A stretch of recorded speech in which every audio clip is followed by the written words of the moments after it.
Welcome to Horror Cinema Obsession. Here, we dive deep into the chilling depths of horror cinema, from the critically acclaimed scares to the laughably ludicrous, and even the delightfully obscure. Now, let's join our hosts, Richard and Angelus, as they share their love, laughs, and sometimes sheer disbelief at the world of horror movies.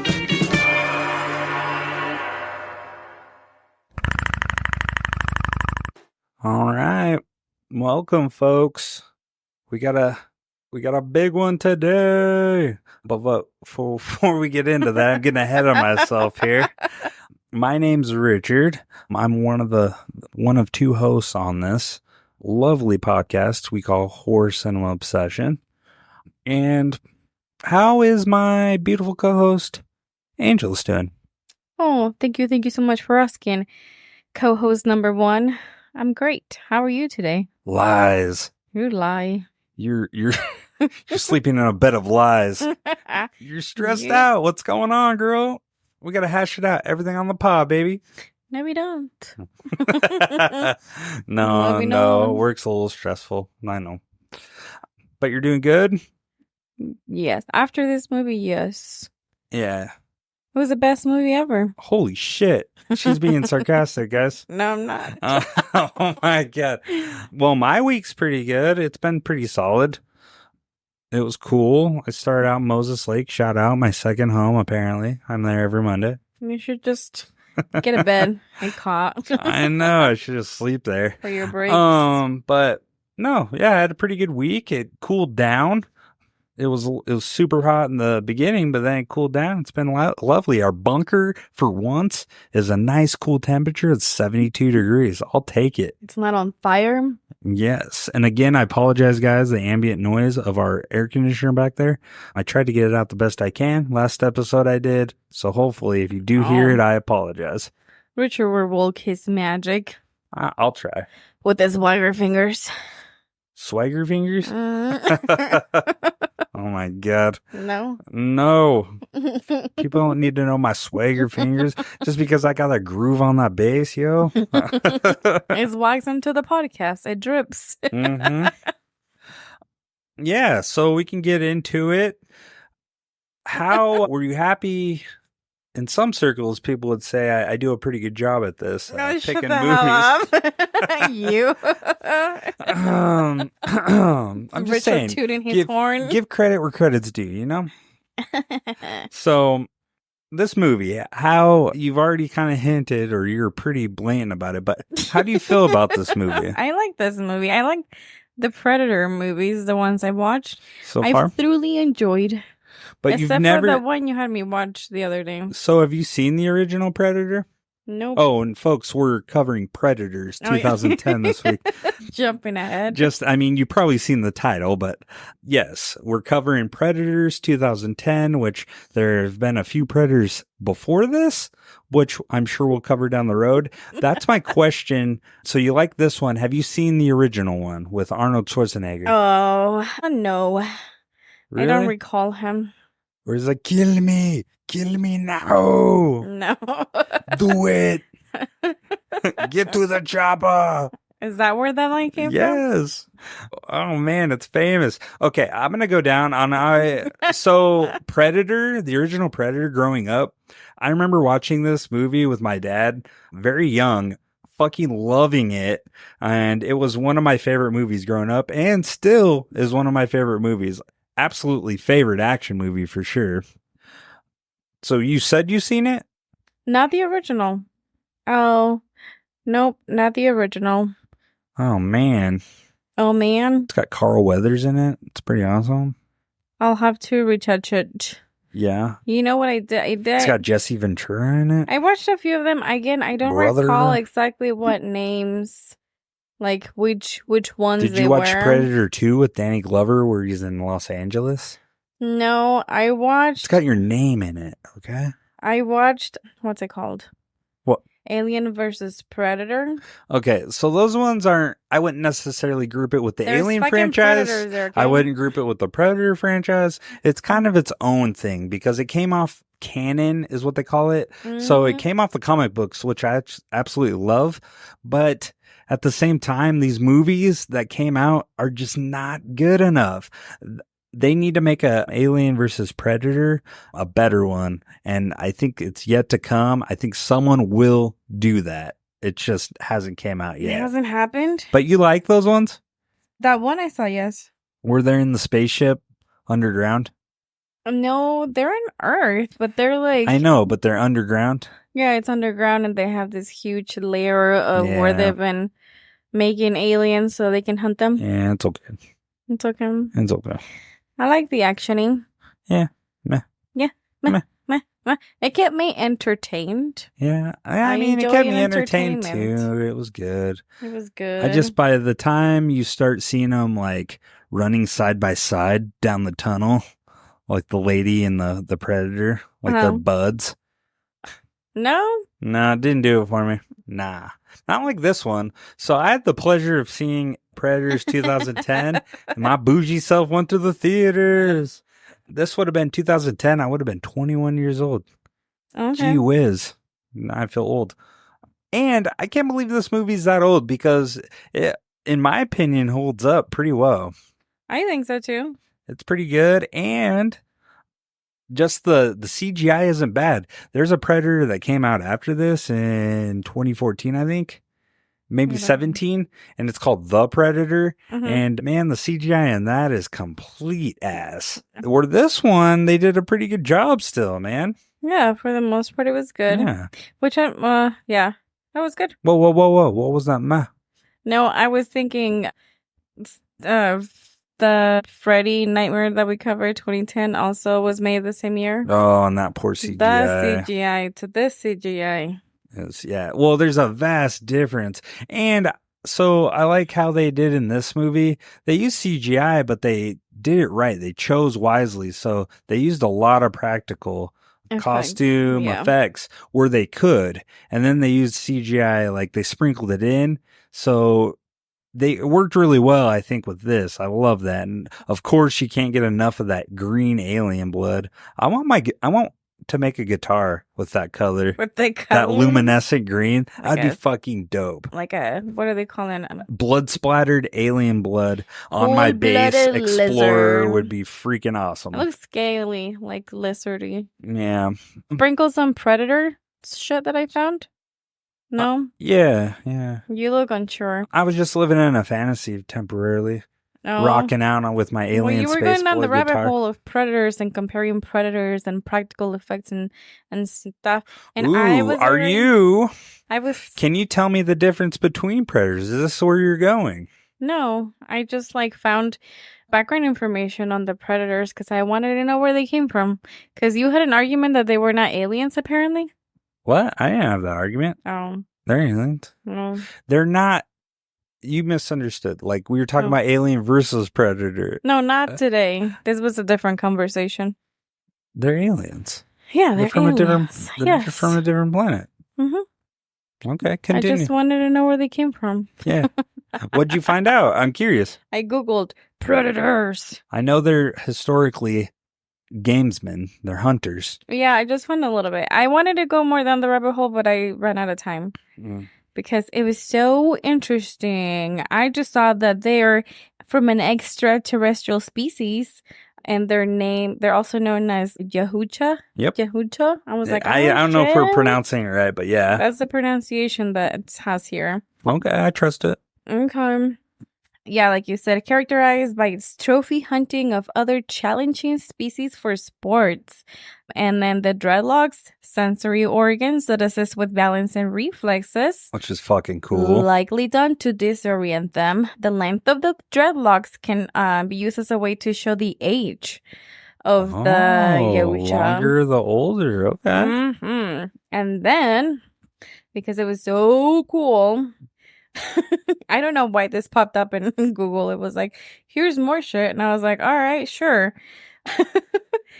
Where is it? Oh, so the species does have a breeding season for anyone interested. Dude, I can't believe this hasn't came out yet. Someone had to have made a porn of this. Ew, probably. They made everything. Could you imagine? In which the female predators will choose the most skillful males to sire their offsprings. Presumably, males return to their home worlds for this event, since you don't really see females go into like other worlds to hunt like they do. And then, or for the same reasons to hunt. And then, so they go back home and Richard's over here fucking flexing. Showing off his guns. Are you trying to be the most skilled killer so you can mate with a lady predator? Yep. It was just So interesting we can that make they a had baby information. Oh my god. I'm just saying. I'm peacocking. You're peacock? Yep. I'm a bird. You gotta let me fly. Oh my I'm a peacock. That was it. That's it. Fascinating. So they like to mate. No, they go back home to mate Mm-hmm. during mating season, and they pick the baddest killer. So, not to like be vulgar, but they like to. Fornicate? Yep. They like. Well, to they have to fuck, They like to replicate. hunt, and I guess what else? And they like to eat. I don't know. They don't eat their prey. This is like the most badass aliens ever, man. Damn. Damn. I like it. Well, I guess and they have to and they wear fishnet. Like that's pretty fucking badass. fishnet. Yeah, you notice that? Like all the aliens or predators we watch, like in this movie Oh, to cover and their previous no-nos? movies, yeah. Well, they wear a loincloth too, which is cool. Oh, but they also have so fishnet. decent. I know. What's Look at up? that, so respectful. I know. So they have all this like cool technology to hunt, but they can't get a proper like cloth outfit. It'll interfere with their sorry. fighting. Popping. You know? I know, but a loincloth, I don't think I could run and be productive in a loincloth. Why not? It wouldn't cover my like most vulnerables, you know? I gotta have a Well, cup on. Well, I cover theirs. That's all I needed to not show and I need to get a little blind bit people. away from the mic. I'm popping a little bit. Sorry, guys. Richard's excited. I know, I'm pumped. But I will apologize. I do have to apologize. Last episode, Uh-oh. I felt like I was cutting you off at times. Oh, what? That's crazy. My excitement like got ahead of me, and I was just like so eager to talk about it. And sometimes you were like maybe going in the wrong direction. I thought, which you weren't, but I thought, and then I was like quick to like cut you off, railroad you, so to speak. So I apologize. Oh, apology accepted. Thank you, Richard. I went home bruised. I just dusted myself a little bit. Oh, Novia. I'm kidding. Novia. You were excited. I was pumped. All right. For that movie, dude, Alien Covenant was good, and you didn't give it enough love. I'm sorry. I went back and I finished Prometheus. Prometheus was pretty good. Hey, we're going to cover it down the road, but what are your thoughts on the original Alien? Boo. Oh, shit. Not my favorite. Whoa, okay. Not my favorite. No. I tried to watch it this week. Please, It was guys, boring. do not tune out. We're going to stop talking about it. I was Stop. like, what the hell is this? We'll cover the movie and we'll try to like change her mind. We're going to persuade her. So before you guys blow us up, sending us emails on this, she doesn't know what she's talking about. We're going to cover it and review it in depth, and maybe we can change her mind on it. I was bored. Change my mind, please. Is it one of those things where like at the time the movie was going on, like were you in the mood to watch a movie at that point? I was like, oh, let's see what all the hype is. This Richard like hypes this movie. He has a ginormous poster of it in the office. Whole franchise. And then I felt like I was in a wormhole to when you had me watch Star Wars. That was another one, guys, that she shit on. The original trilogy. Greatest movies ever. And I was like, okay. You're breaking childhood Richard's fucking I'm little sorry. Richard's we have like different dreams. things that we like. It's okay. As a kid, I would have been like rolling my eyes up like, dude. There was one alien. I'm sorry. It was 1979. The technology, like, they're very limited. I know, but maybe it's not. They had the a face hugger. greatest. The chest burst in that movie is by far First one of it the was best. Cool. That is by far one of the best throughout the whole series. Okay, maybe you say so. I like the one in Prometheus too. I know, that one's good too. But anyways, let's digress on that. Let's close that tab. Again, guys, be patient with her. Don't blow her up. Blow me up. We'll try to change her opinion and Change thoughts my on mind. it. I know. I think she'll come around on it. I think it was a bad day, so she had like a bad opinion about Oh no. it. Yes. I will not accept that. We will watch it together. I will see you try to change my mind. And I we like can it. come back and say, I like it. Have you seen Aliens? The second one? probably not. You'll probably like that one a little bit better than. Oh, really? You It's think more I would- action horror, which I'm Oh. finding you like action in your horror movies. So, and again, why was it that you don't like Alien? It's dare I say, a slow burn. There was nothing. There was a slow lot of burn? talking. The alien Oh, was like- slow. Like House of Usher, like House of Usher haunting- has so much haunting drama. Haunting on There's Hill drama House? on every fucking episode. Like something's happening. Somebody's dying. Why did I they don't die? know, man. You can't talk Mike about Flanagan it. You can't hold a haven't- candle to Alien. Ignore Richard. He only gave The Haunting of Hill House a chance. He didn't finish it. He only got through the first couple episodes, and that's it. I couldn't watch it, guys. Like I watched a few episodes. Yeah, the intro where they give you background, and then like action starts happening, and people I start. watched going. it because I watched enough where the girl hung herself, broke her neck What do you mean? in the movie or the series.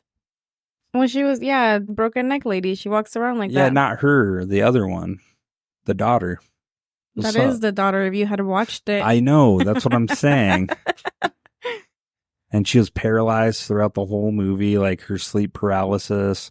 Anyways, we're not talking about Mike Flanagan, but and Well, people that's like the him. There's room in horror for him. It's just not for me, as everybody knows. that's the only show he's ever watched of Mike Flanagan. God, What? that guy. He's amazing. I'm so excited for him to remake. Gave Exorcist a try. Ouija was so good. Exorcist The little is more girl of a was shock. trippy. It should be a shock, and this guy's not going to be able to shock. It was never a shock. Have you watched the first one? Yeah, it was polarizing You and haven't shocking. watched it. Richard has never watched the original Exorcist. The end. Why are you flinging poop at me? Because you flung poop at me with Alien. I'm just rubbing it back on you. We can both be stinky. You're making the mic crack. Stop. I rub my poop, you rub your poop. Oh my god. Piles of shit there. Yes, Mike Flanagan for sure. Anyways, we're just rambling here. We've already covered the movies in 2010, but just to go over it again, the top 3 grossing movies of 2010. Are you ready for this? Marty. Again, Disney going for the sweep. The last week Disney swept. Toy Story 3 got 1.066 billion worldwide. Its first animated film to surpass the 1 billion mark. Amazing. And then second up, do you know what it is? What? Alice in Wonderland. Boop-a-doo-doo. This one directed by Tim Burton. I love those. I don't think I've seen this one, but it earned 1.25 billion globally. That's right. And the movie's success was bolstered by its use of 3D technology, which was particularly popular at the time.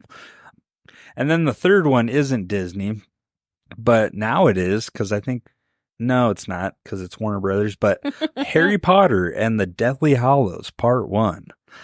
This one brought in 960 million worldwide, so I think people were getting kind of tired of the Harry Potter circus. Didn't crack a billion? Did you like Come on. those? I never got into Harry Potter. I didn't either. I think I tried to I give know it a Quidditch. chance. And I watched one, and then I was like, oh, okay. And I know Professor Snape. I don't know. Snapey. I just see people on TikTok doing a dance to it. Yeah, I never got into Harry Potter. I just remember the quote, "You're a wizard, Harry." Dumbledore. Or whatever, I think Haggard. that's his name. Haggard. Is there a Dumbledore? Yeah. Okay. We're not those types of nerds. We're the horror types of nerds.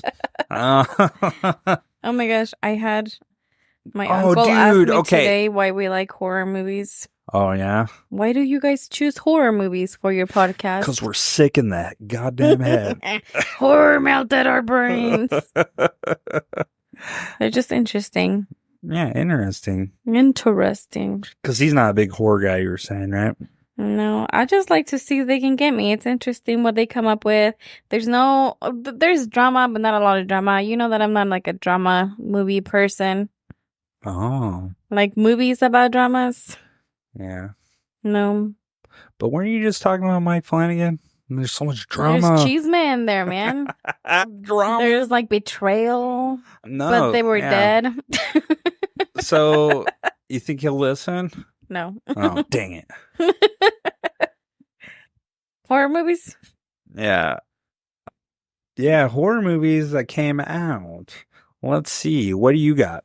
Insidious, The Ward, The Reeve, The Crazies, The Last Exorcism, I Spit on Your Grave, Piranha, Frozen. I actually watched Frozen. Yeah. It was good? fucking bananas. I mean, it was okay, but Like it's one we could cover on the pod? I think so. There was a lot of frustrating moments where it's like, you guys are stupid. Well, that's a lot of horror movies. Because they started off, it's like your stereotypical, we want to do this. And it's like, no, it's closed. Go home. And they're like, but we want to do this, although it's closed. And then they walk into their demise. Other movies that came out. Dude, I really want to show you The Crazies. It's the remake that came out. Hatchet 2. Our boy Kane Hodder, I believe, is in that shit. Additional horror films that I have. The Ward, Devil, Saw 3D, Chain Letter, My Soul to Take, The Human Centipede, First Sequence, whatever that means. And then kid-friendly horror films. I've been looking at these too. Oh. You know, for baby Chancho. But I only got 2 of them. So it was The Sorcerer's Apprentice and Scooby-Doo, Camp Scare. Where are you? Yeah, and that one was a direct-to-film or direct-to-video film where the Mystery Incorporated gang faces spooky legends at summer camp. Wink, wink. Yeah, I think that's all I had for that. Oh, and then I had foreign and indie horror films. I Saw the Devil, Tucker and Dale vs. Evil, Dream Home, Cold Prey 3, and then Silent House. Yeah. Nice. And then, so Predators 2010, it had a budget of approximately $40 million, but it did really well in the box office. Do you know how much it grossed worldwide? Tell me, Richard. Tell me, please. Yeah, I mean, it's not in the billions by any means, but it's $127.2 million worldwide. Nice. So this includes $52 million from domestic box office, Okay. and then $75.2 million from international markets. Damn, people really liked it outside of Yeah, it was, the U.S. Yeah, it was pretty well received. So I think they did a really good job with this movie. You do too, it seems like. But I also found, did you see where the key filming locations were? Hawaii and Texas. Yeah. Where I think the original one, where was that? I had the island. I forgot what it was. They have a waterfall, but now they have the Predator statue at that really? waterfall. That's cool. Yeah. Yeah, I saw that. Was it? I think it's somewhere in Mexico. Maybe I'm wrong. The main locations were filmed in Hawaii, and then 60% of the movie was shot in Texas in order to be eligible for tax benefits. Again. Well, also, and coincidentally, that's where Troublemaker Studios is located. And that's our boy, Robert Rodriguez. And that's his production company, which is cool. And that is why one of our favorite actors, Danny Trejo, is in the movie, which we'll cover. Mm-hmm. Fascinating shit. Fascinating shit, man. I know. Do you have any thoughts on any of that? It's wonderful. I think it did pretty good. Yeah, well, I do. So are you familiar Ratings? with Robert Rodriguez at all? A little bit. Yeah, I like his stuff. He did the notable one that I like was the Planet Terror with Quentin Tarantino. They did Oh. Grindhouse movies. Mhm. That was really good. And then Machete. Machete. Yeah, I love those movies. It's fun. And then, so yeah, I've got a quiz for you though. Oh shit. Can you tell me the difference I wasn't prepared for between this. the predators? No. One's a tall predator and it lives above and on the smaller predators and it brings them in. Okay. I saw there's a falcon predator. This movie introduced us Okay. to the tracker predator and a falconer predator. So, yeah. So you have your classic predator, right? The jungle hunter. Mm-hmm. Appearance. The classic predator, also known as the jungle hunter, is similar to the original Predator from the 1987 film.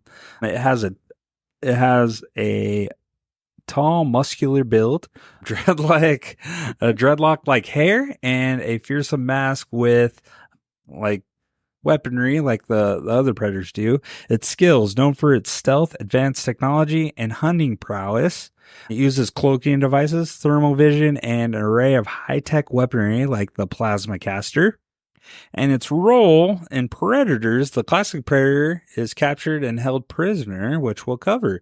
But the next evolution of this is the Super Predators. And this is what you were talking about. Okay. The Tracker, the Falconer, but you left out the Berserker. Oh, yeah. I actually have wrote down for some reason the actors who were inside the suits. Yeah, I did too. So distinctive features, the Berserker Predator recognized by its large jawbone, mask, and more brutal, aggressive fighting style. Tracker Predator, known for using predator hounds to track and hunt prey. It has a distinct mask with 3 red lights and tends to operate with a pack mentality. And then the Falconer Predator utilizes a mechanical falcon drone for reconnaissance. Its mask features a sleeker design with a red eye, emphasizing its role in scouting and surveillance. Each Super Predator has specialized skills and tools. Berserker's exceptional strength and ferocity in combat. Tracker obviously master using hunting dogs to flush out prey. And Falconer expert in aerial surveillance and tracking with its drones. And then, yeah, you have Predator Hounds, which were pretty cool in this. Did you like them? I did like them. Yeah, I like them. Did you get all that? I'm gonna quiz you later.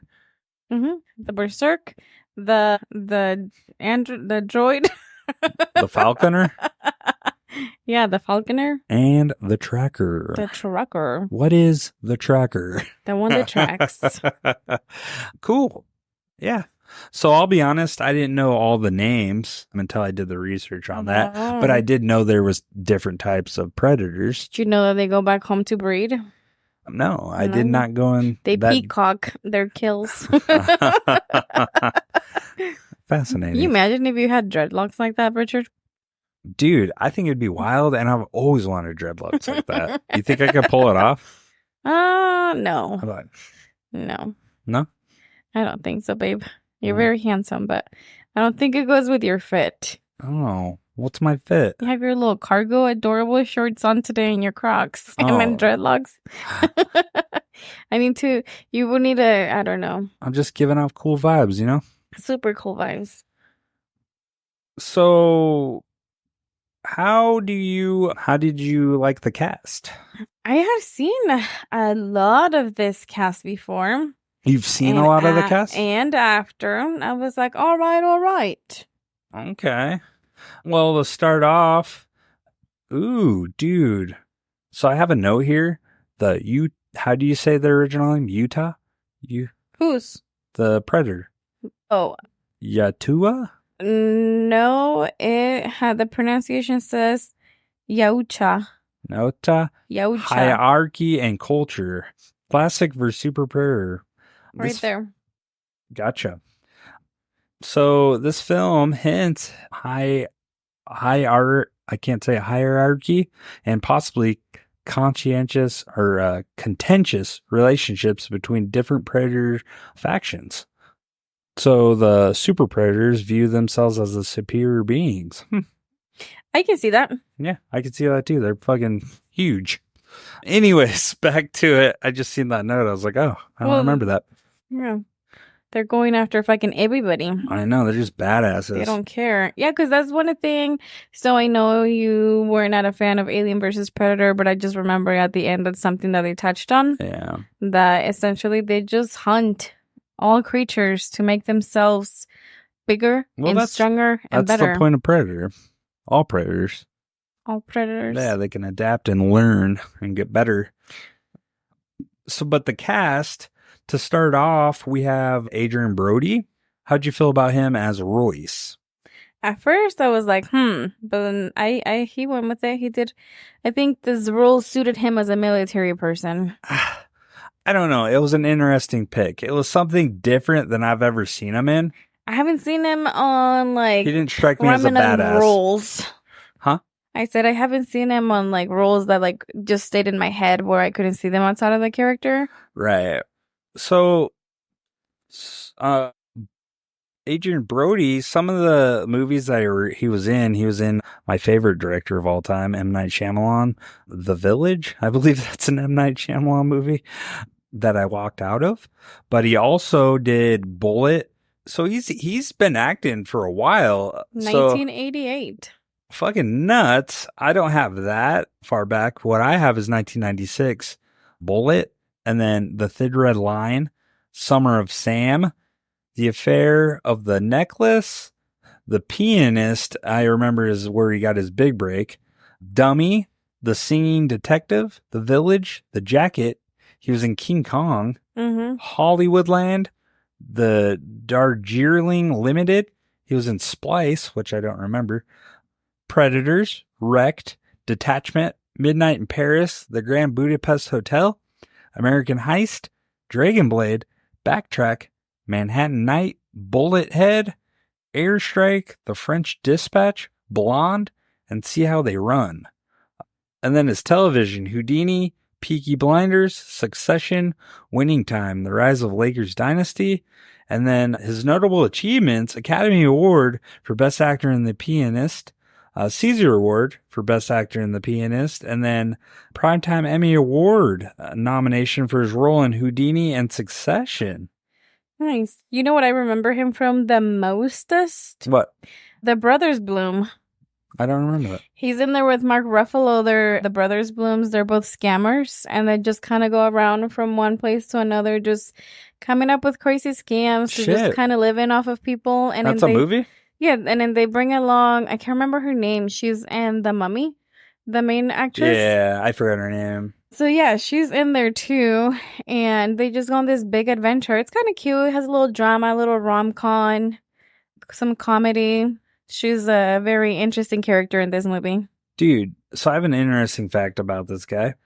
I have a couple. So did you know as a child, he practiced magic? Oh, really? Magic, and his name was the Amazing Adrian. Yeah, and then he also, for The Pianist, he learned to play the piano, and he lost 30 pounds for that. Holy crap! Yeah, he's already a small dude.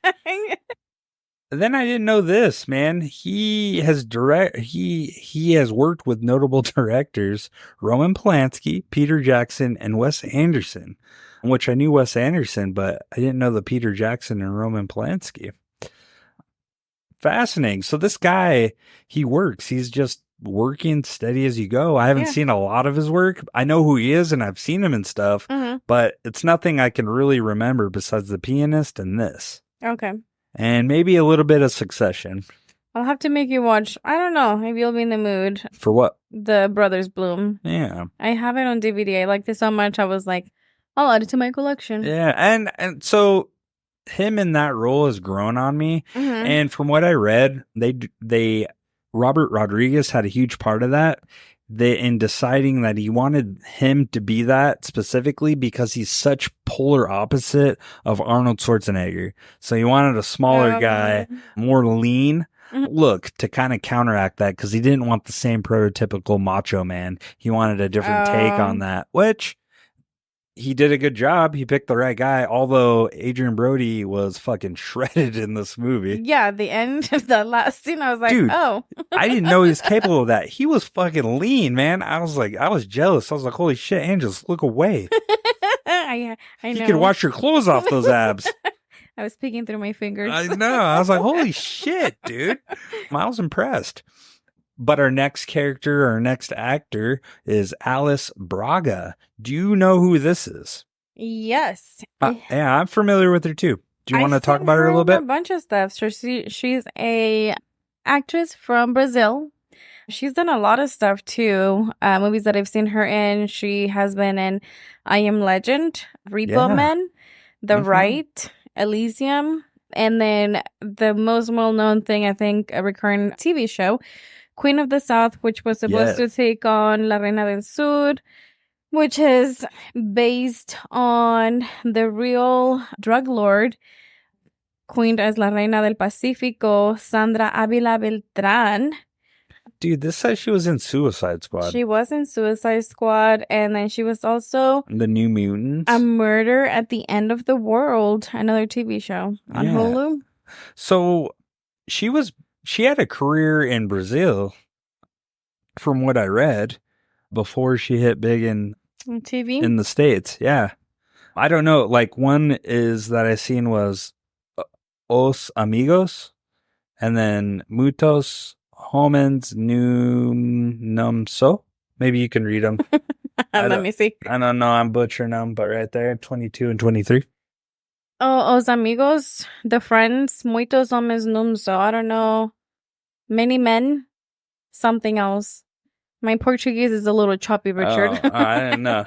But no, she has a shit ton, man. Like, so it looks like she's been acting since like mid 90s. Yeah, she had a lot of stuff. Yeah, I mean, look at the television that she was on. I'm not going to try to, I'm going to butcher the names. We're not going to try to read it. A Muller da Su Vida, Samantha, Sintonia, We Are Who We Are, Slumber Kings, Dark Matter. I don't think that I've seen that. I saw that when I was scrolling through, but I'm not sure what that is. Man. Yeah. So, no, I like her as, what's her name in this? Isabel? Yeah, she does a really good job. So here's my notes on some notable achievements. Braga gained international recognition with her role in City of God, which I don't think I've ever seen. She played prominent roles in major Hollywood films, such as I Am Legend, like you were saying, and Elysium. Her performance in Queen of the South marked her first lead role in an American television series and received widespread acclaim, which I do remember. I actually liked that series. You did? Yeah, it was pretty good. My lord. And you liked it? I didn't watch it. Oh, you gotta watch it. I watched the original. There's original? This is the Americanized version. Oh. I watched La Reina del Sur a little bit. Oh, okay. And with a different actress. Okay. Mm-hmm. And then, so you liked her in this role? I did. I like her. What stood out about her in this role? She was a little fighter in here. Yeah, she was a scrapper. But she was also, she had the sympathy for others. Empathy, yeah. Yep. Yeah, I think, it was a good blend. It was good. But she stood up for herself. Yeah. And then our next actor that I did extensive research on. Oh, my Lord. We're going to be here for another 3 hours. Danny Trejo. And this dude has been acting since 1985. 83. 83. Do you want to go through it? I just wrote more stuff that I remember him. So Danny Trejo in this movie, Cuchillo, which Benna brought up a good point. Why does he keep playing roles where his names are after blades? Because Robert Rodriguez he works with him predominantly. Mm-hmm. I think that's just kind of their thing. They just name him after different kinds of knives and blades. Yeah. Cuchillo. I remember him in Spy Kids. Femme Fatale. He was in a lot of those. Yeah, the Spy Kids.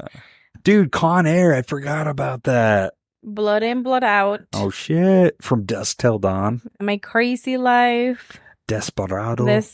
Yeah, Navajas in Desperado. Anaconda. Once Upon a Time in Mexico, his name was Cucuy. The boogeyman. I could see that, though, dude. He has that face just fucking intense. Yeah, like you were saying, Planet, Terror, and Machete. He was also in The Book of Life. I didn't realize. I forgot about that. He is. I remember that. Dude, that's a good movie. I like that movie. Maybe we can have the kids watch that. Yeah, that'd be a good one.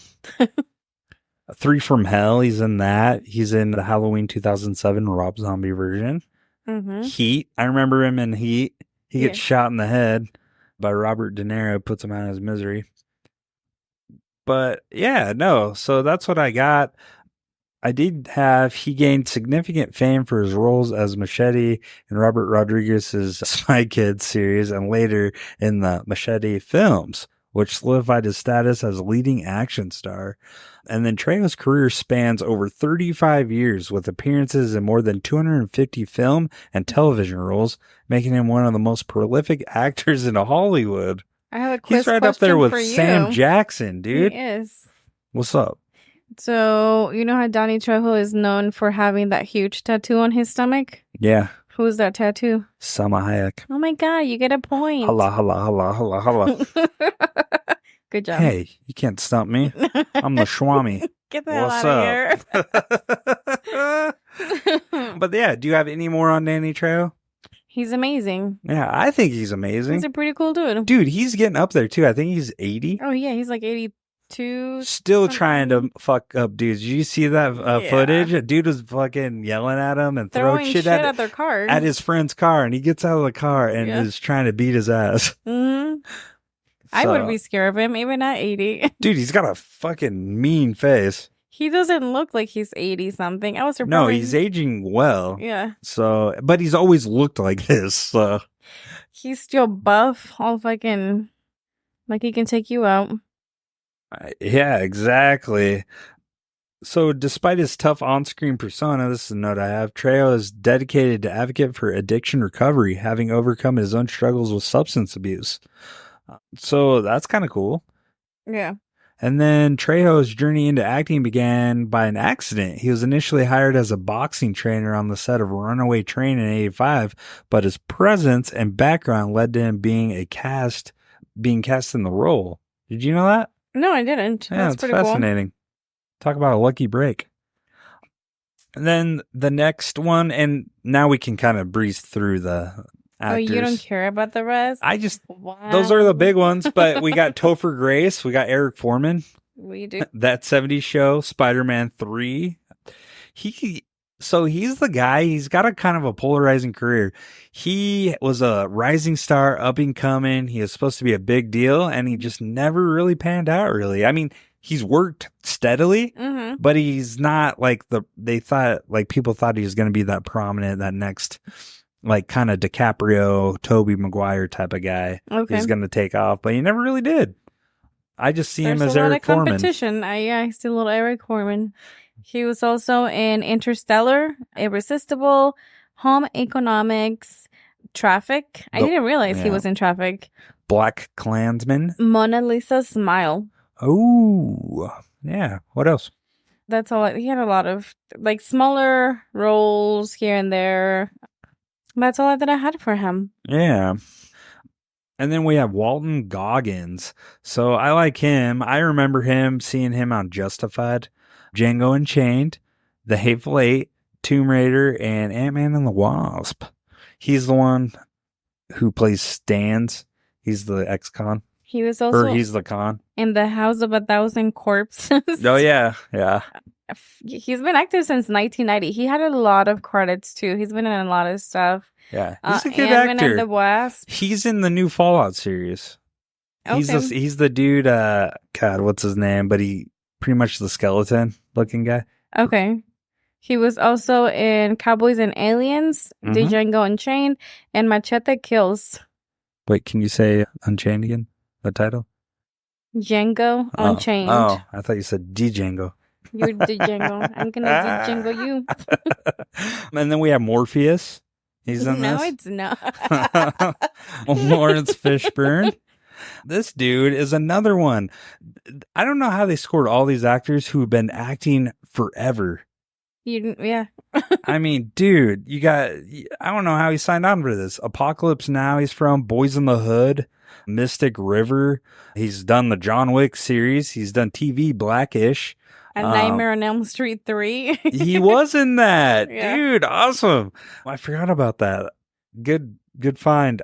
So his career spans throughout 70s, 80s, 90s, and 2000s. That's cool. He was also on Hannibal, the show, Yeah. as Jack Crawford. I like it. and I like him in this. He plays a good nut. And then you have the Russian Oleg I can't say it. Taktarov. He plays Nikolai. I don't know. I don't recognize him in anything. He's been in Bad Boys 2, National Treasure, We Own the Night, Den of Thieves. Rollerball. I've seen all these movies. I just don't recognize him. He was probably doing smaller roles back then. Yeah. And I like him in this one. And then this one, I forgot he was in it. How do you say it? Ali. How do you say his first name? Mahershala? Yeah, Ali. He plays Mombasa. This guy, dude, he became a star. House of Cards, Moonlight, Green Book, True Detective, I think season 3. Yeah. Alita, Battle Angel. And then recently he was slated to be Blade, but I think that fell through. But he was in that Netflix movie with Julia Roberts. And, Leave the World Behind. Yeah. And I thought he did pretty good in that. I like them there too. He was also in The Curious Case of Benjamin Button. He had a smaller role. Yeah. I feel like this character in particular, you were really vibing with. You like this guy. Yeah. And you were bummed that he got killed when he did. I know. The other guy fucking stands. Oh, yeah. The next guy, I know I've seen him in movies, but Luis Ozawa? The Bourne Legacy, The Man in the High Castle, and Hunters. So I remember in Hunters, but I know I've seen him in other shit. He was also in Things I Don't Understand, The Bourne Legacy, Matador, Coming Home Again, The Surrogate, Hunters. One thing I found about him, so the name that he was given, Hanzo, is reference to Hattori's son. So yeah, legendary samurai. And then the other thing that I found for him was that he only speaks in one scene and has a total of 3 lines of dialogue in this movie. But he is arguably one of the more powerful characters in it, too. Yeah, the other thing that I found was when they casted him for this role, they didn't know that he knew this type of fighting style when he was casted until it actually came to filming, like the last scene with the Predator, and he brought on his lifelong teacher to help him like script and set up the last scene. Dude, that's fucking badass. I had a note of the specific type of fighting, but I can't find it. If I find it later on, I will shout tell it out. you. Cool, that's awesome. I didn't know that. That was good research. And then I have the guy who played the classic Predator is Derek Mears. Apparently, he was Friday the 13th. He played Jason Voorhees in the 2009 version. He was in Swamp Thing, Men in Black 2, and The Hills Have Eyes 2. Who do you have? You said you have the Tracker Predator. Who played him? I have Carrie Jones for the Tracker Predator. Yeah. And he was in The Walking Dead. I don't know if I recognize him. He has various zombies, though. So mainly for him, I found he has so many makeup special effect credits. Seems like that's his main thing. Well, he played Swamp Thing, too, in the 2019 TV series, along with Derek Mears. Yeah, but the amount of, a lot of like those horror movies that we watched and we reference every time, he's worked in a lot of those. Yeah. That's who I have as actors and cast.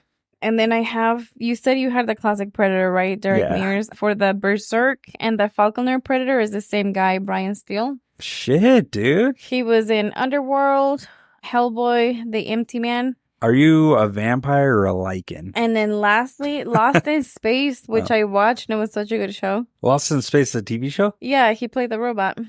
No shit. Yeah. That's cool. Is that the updated one? I just remember the classic Lost in Space, and then I remember the movie with, what's his name, Joey. Oh. How you doing? No, this one, is the most updated. It's on Netflix. Came out in 2018. I don't know if I've seen that one. It's pretty cool. Does it have the danger, Sir Robinson? Danger. It does. I love that one. Cool. I didn't know that. Do you want to move next to the director? Sure. What do you have on him? Director Nimrod. I got one thing on him that I want to say. Okay. Nimrod Antal. He was born in LA from Hungarian ancestry. He moved back to Hungary in 1981 to study at the Film Academy there, and then he worked on some film and television. And after he was done, he came back to Hollywood. I wonder so he's Hungarian. I wonder if that had anything to do with casting Adrian Brody, because Adrian Brody is Hungarian. Oh, I don't know. Huh? But anyways, before you get into the details, I do want to say one thing that he did that I think maybe Devin Sawa was in, but Metallica, Through the Never, 2013, baby. I remember seeing this, a 3D concert. People hated on this, but I fucking loved it. It was pretty good. But again, I have a bias. I'm a huge Metallica fan, always have been my whole life. So Dane DeHaan, James Hetfield, and Lars Ulrich was in that. Yeah. Yeah. Why are you looking at me it's like a concert. No, but starred in there. I don't know what their roles were. And it wasn't Devin Sawa. It was fucking, what'd you say the name? I said Dean DeHaan and James Hetfield. Yeah. Okay. Do you know who James Hetfield is? Nope. Oh, man, dude. Vienna, are you hearing this? This is an outrage. Is he in Metallica? Yeah, what's he doing it? Bass. Why are you looking up Vienna? Guitar. And? I'm drums. Vocals, man. Vocals. Oh, he killed that bear? Yeah, and some Asshole. kind of monster. It was a different time, okay? Let the bear pee, man. Sweet Jesus. Okay. For shame. This We're is going why. to see them at the end of the I month. know, but this is what he gets for killing that poor bear before he ate. Sweet baby and Jesus. took a poop. So, okay, continue. He is best known for writing and directing a Hungarian language film called Controlled that came out in 2003. Have you seen it? No, but it's a tale about a strange young man and inspectors on his team. I've seen Vacancy. He did that with Luke Wilson and Kate Beckinsale. Okay, I won't finish my thing then. No, go ahead. Go ahead. It won numerous awards, including Award of the Youth at the 2004 Cannes Film Festival. What? And really? He the won Chicago that? International Film Festival, as well as a European Film Award nomination for Best Director. What the heck? Dude, he is so accomplished. Oh my God, Richard. The fucking sarcasm. Yeah, and then he did a Vacancy, which we're so eager to skip to. I just remember seeing it at a Redbox. I rented it out of a Redbox at the 7-Eleven on Hamilton. I just remember that. I don't know why, but it was nothing of note. I returned it on time. I just remember renting that at that specific Redbox. No. It was his first American feature film. The second one was Armored, 2009. Ooh, that's with Lawrence Fishburne and Matt Dillon. Interesting. What's up? And then he has some other work that I'm assuming was released in Hungary while he was still in school that I cannot pronounce. And then Predators 10, which was 2010. It was his fourth actual film. Featured Before film? that, he had done short films. Cool. Metallica, like you mentioned, he also directed Metallica's Master of Puppets music video. And then Whoa. How old is this guy? Oh, 1973. He directed Master of Puppets? Yes, in 2013. Huh? I don't know. Google said that. Not Google. Because Master of Puppets came out in 1980. Well, I don't know if they did a remix, but it says Master of Puppets music video. Oh. Fact check, Vienna. And then more recently, Retribution in 2023. And then he directed 2 whole episodes of Stranger Things. Yeah, and he did Wayward Pines. Have you ever seen that? That was another Matt Dillon vehicle. I started to watch it. I actually liked the first season of it. The first couple episodes are good. Okay. I need to go back and get into it. Yeah, so he's Nimrod. Nimrod. Yeah. What about the writers? What do you got? So I was a little confused because I saw credits for 3 writers, but I think I've got 2. Is Jim Thomas the main dude? Because he's done a lot of other writing for other Predators. So, yeah, no, I've got 2. I've got Alex Litvak, and I have Michael Finch. And then I have Jim Thomas. And then I have Robert Rodriguez, who had a huge fingerprint all over this. Oh. But go ahead, with Alex Litvak. I couldn't find much on him other than most known for Predators 2010, 3 Musketeers. Which I don't remember, really. And and then Works in Progress, I found he has Medieval, Fight Against a Bullet, and He-Man, a reboot tentatively to be titled Master of the Universe. Yeah. It's in development. And then Michael Finch. He's a Russian-American screenwriter, the Alex Litvak. Okay. And then what do you have on Michael Finch? Nothing, not much, just some works. He did Hitman, Agent 47, and American Assassin. He was co-writer on. And what did you have? I had Jim Thomas. No, for Finch. November Man, American Assassin, and John Wick 4. Oh, see, I didn't have that. But additional insight, Robert Rodriguez was also involved in the film's development, serving as producer and contributing to the story's overall vision. Rodriguez is known for his distinctive style and has directed and produced numerous successful films such as Desperado, Sin City, and Alita Battle Angel. So, yeah. Jim Thomas was the third. But I don't think he was a part of this one. He wasn't part of this movie. But he was the original writer. Okay, let me throw it in the trash. I don't know. No, go ahead. Talk about it. I don't know. I could be wrong. I just had that he worked on this movie along with Predator, the original one in 1987. Oh. Predator 2. Well, that makes sense. Wild Wild West. Executive Decision. Behind Enemy Lines. The Predator, the 2018. Behind Enemy Lines. That Alien vs. Predator in 2007. And Prey in 2022. So I think a lot of times, because he's part of the original, I think they go for him. They give him credit, but they also probably get suggestions and stuff from him. So they vet stuff through him. I see. Do you want to read? I've got interesting facts. You want to look that over? Thanks, Richard. Interesting facts about this one. I did see that they were paying homage to the original film. Mm-hmm. Oh, in a lot of areas. Including lines, character dynamics, some of the music too at the end. Practical effects, a significant portion of the costumes and effects were created, again, using practical methods. Which giving worked it really well. Tangible and gritty feel. I really like that mask that they use in the Predator. I do too. I think it's fucking, and it's cool. It moves, dude. How they do that is so fucking cool. The way they open, I would hang one of those up. I would wear it right now. For Christmas. Guys, you can't see me because we don't do a visual podcast, but I'm wearing my Predator mask right now. Can you do the crickling? No. I don't know. It's in the beginning of our podcast. Do it again.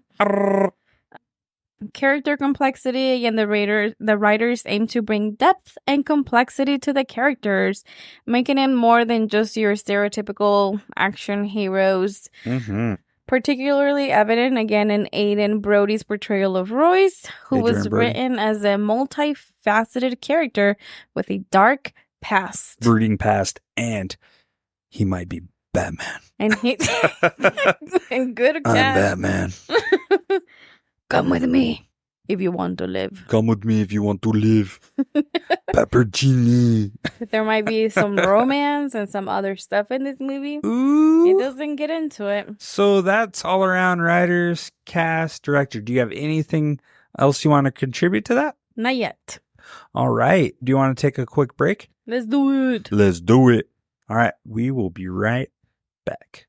Hey, folks. Tired of feeling like you're on the Predator's dinner menu? Me too. Introducing Predator Shield Spray, the ultimate defense against those sneaky extraterrestrial hunters. Hi, I'm Sam. Before Predator Shield Spray, I was just another scared human in the jungle.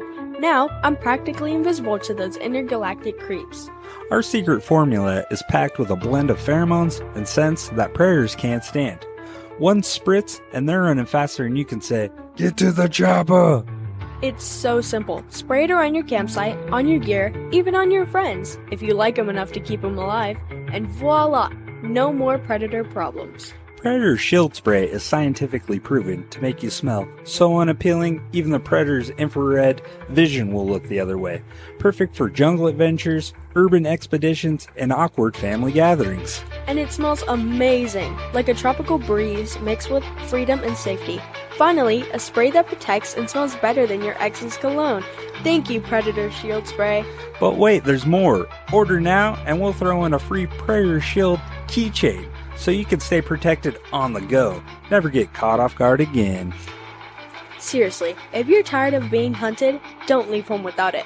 Predator Shield Spray, because sometimes hiding under a mud pack just isn't an option.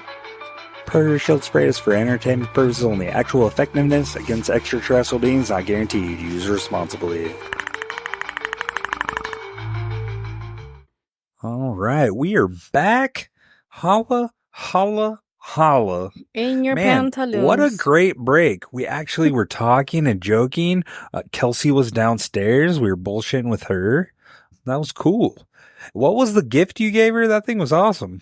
It's diamond painting.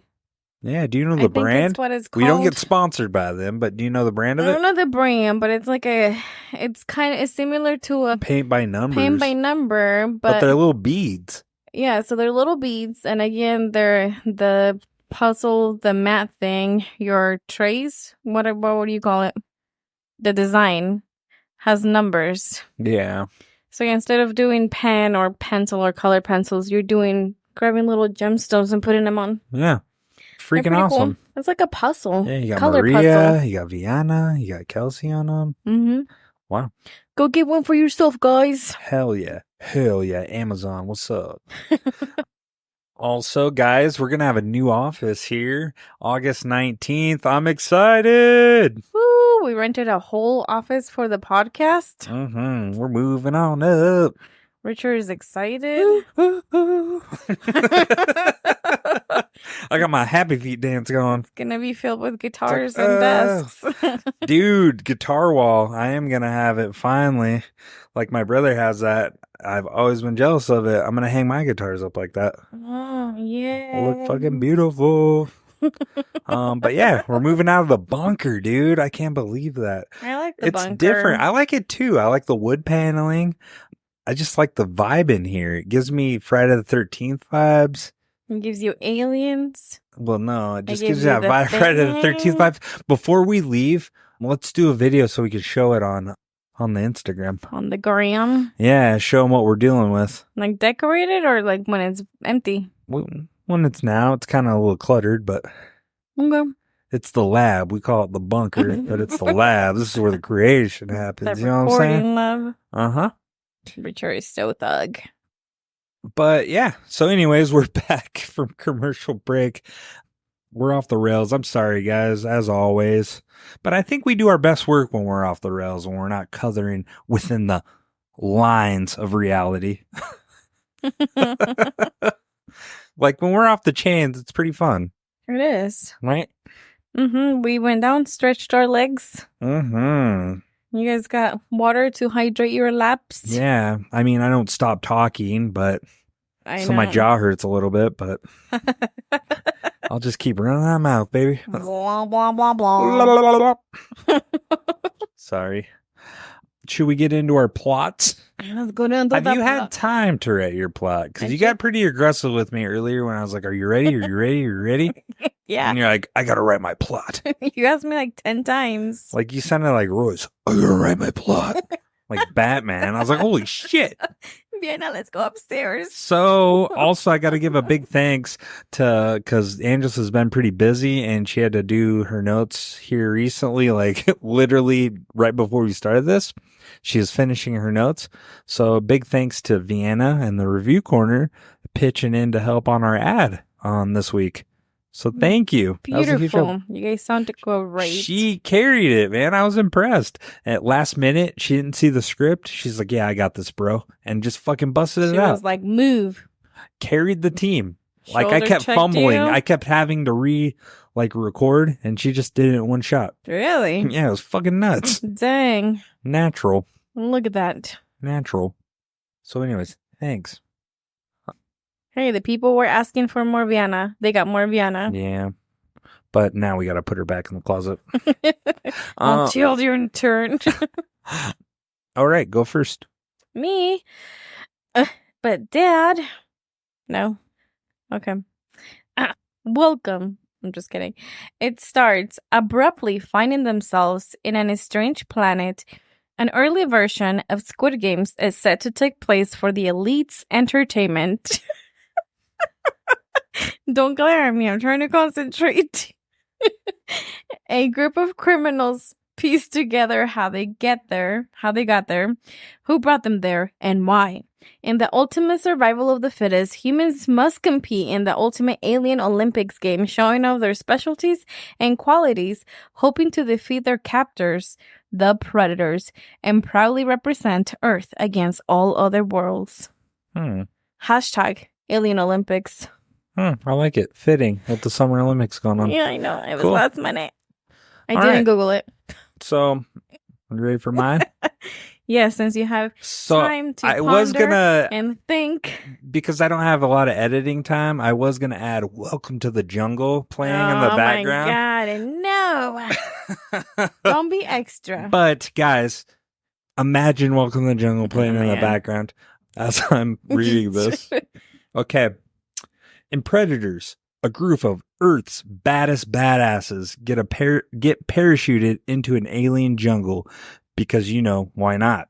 Led by a grumpy mercenary, Adrian Brody, they quickly realize they're not in Kansas anymore. They're being hunted by some seriously ugly predators who think it's hunting season. With snappy banter, explosive action, and some unlikely friendships, it's the summer camp if summer camp had aliens trying to kill you. Can this motley crew outwit their extraterrestrial hunters? Or are they destined to be wall decor? Tune in, find out. No. Wait, why were you glaring at me during my plot? You did a great job. Why were you glaring? You It were was like, last really? minute. It was last minute. You did a great job. So, guys, again, we got to do a competition. I really want to do it. Let's do it this one because I know this one holds strong for me. For you, that's why you want to do it this week? And I'm going to add Welcome to the Jungle while people read this. Are you serious? What do I add to mine? The Olympics intro? No, because mine's pretty much going to dominate it because it's going to be one clip and people can vote. One clip. So you're only posting your plot. No, your plot will be there in the corner. Angeles will not be participating because Richard already said it's trash. Nah, I'm it's gonna really hit good. you with my chancla, man. Babe, Don't babe me. don't hit me with your chancla. Next level shit, man. Cabrón. You're loco. Just stop. Oh, my your head. But yeah, let's compete. Guys, let us know. I know our listeners participate, so let us know how you feel about our plots. You won't hurt my feelings. I can take it. You got criticisms, let me know. I can handle it. But definitely let Angelus know too. It's pretty good. Okay. I like both of us. I think we do a great job on those. Not to toot our own horns here. Go on. Oh. Last week it was translating and fucking Google. And today you're just making weird sounds. What? Great prime content, you guys. I don't know. We're fucking... I feel like the quality of this podcast, each episode, just fucking plummets. It'll get better, guys. It'll get better. Especially in our new recording facility. For another month. Breaking the bank for it, but you know what? It's well worth it. Our sponsors are fucking awesome. So, cool. Keep up the good work, guys. Do you want to get into the scene for scene breakdown? Yippee-doo. Yippee-ki-yay. Motherfucker. Mother trucker. Oh, trucker. You said I have to watch my language around kids. It was pretty entertaining. So Richard doesn't get to interact around kids a whole ton. The only one that you see mostly is Vienna, and she's 15. Yeah. But And it was she is a mouthy one. most adorable thing last night. Him and my niece were watching Mario, the movie. Mm-hmm. And me and Vienna were sitting on the table. I was like, check this shit out. And I never seen this movie. And I watch movies, and when I initially see them, I'm really loud and I have outbursts. Yeah, so that's what was happening between Richard and an 8-year-old. Watching the Mario movie. Just fucking talking about the movie, and Richard was getting animated. And you just hear, oh shit. Oh shit. And I was like, look at that. So cute. He doesn't interact with kids very often. He forgot he's not supposed to. I think I was saying, oh, snap. No, baby, you were saying, oh, shit. Oh, shit, it's coming. You didn't drop the F-bomb, but it was funny because I could just tell you were not used to it. Oh, my bad. I wasn't even thinking about it. My bad. She likes you, though. Props to you. Oh, thanks. Something about you. I don't know what. I don't know. I'm just kidding. I think, dude, it's because I listened to the gossip. She's like, do you want to hear the juicy details about the Girl Scouts? I know. I was like, what's going on? And then you were like, I was a Boy Scout. And as soon as Viana got out of that chair, she went and sat next to me. And she's like, so. She's like, okay, this is what's going on. I was like, oh, snap. You got it all. I'm like, dang, Miranda did what? Oh, shit. Shelly? Oh, my God. Brenda, how dare you? Goddamn Karen. It was fun. I enjoy your nieces. They're hilarious.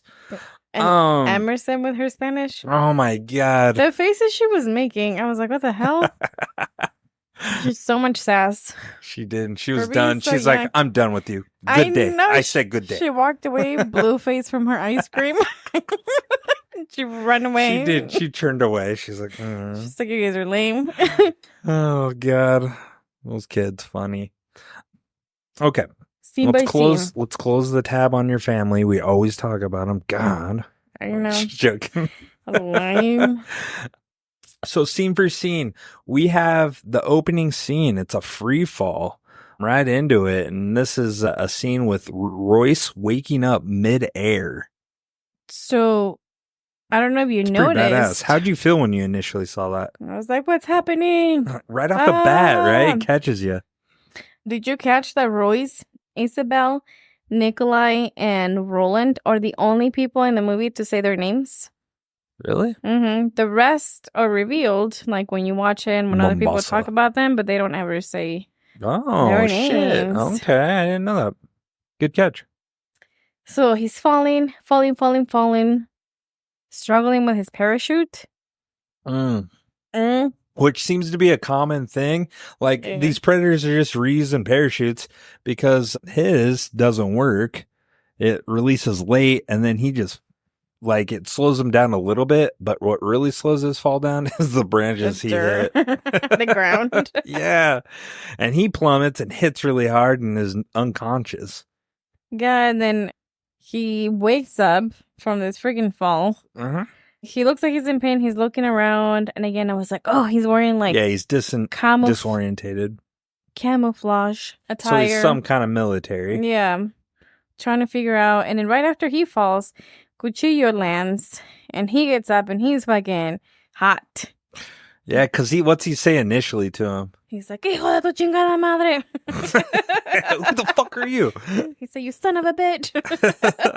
Guns at him, pointing at him. I love it because now you see him and he's in that stereotypical, not stereotypical, but common, like you'd see it in Moses Lake, that button-up t-shirt and jeans and boots. You see that, but it's common, isn't it? I see it all the time when I'm down there. Well, he's a cowboy. Yeah. Working for the cartels. I don't know. He's a hitman. He's a, what are they called? Sicario. Yeah. So he has it, and he has his 2 machine guns, which he's got pointed at Royce, which is awesome. And they're at a standstill and trying to figure out who they are and where they're at. And then someone is like firing at him. A third person falls. And it was a dead body. It had no arms, no head. And Royce is like, oh, parachute must have not worked. Yeah, they're piecing that together. Yeah, and then, yeah, like you said, gunfire starts coming at him. And that's Nikolai. Yeah. Royce gets out. He's like, what the hell? Yeah, and Nikolai's got that big, I don't know what you call that, a torrent or a machine gun, but it's like brrr, mowing them down. And you can, I feel like with whatever they're picking up on, you can learn more of their background. Because Royce says that it's a single shooter. just from the way the trajectory the bullets are coming at him. Yeah, he's like single shooter, and then he takes off. So I can't say his name. Machete. He Cuchillo. how do you say it? Cuchillo. Cuchillo. Mm-hmm. He And stays what does it put. mean? Knife. Good job. Yeah, I thought it was badass. But anyways, Cuchillo stays put. He's behind the tree, just kind of laying there.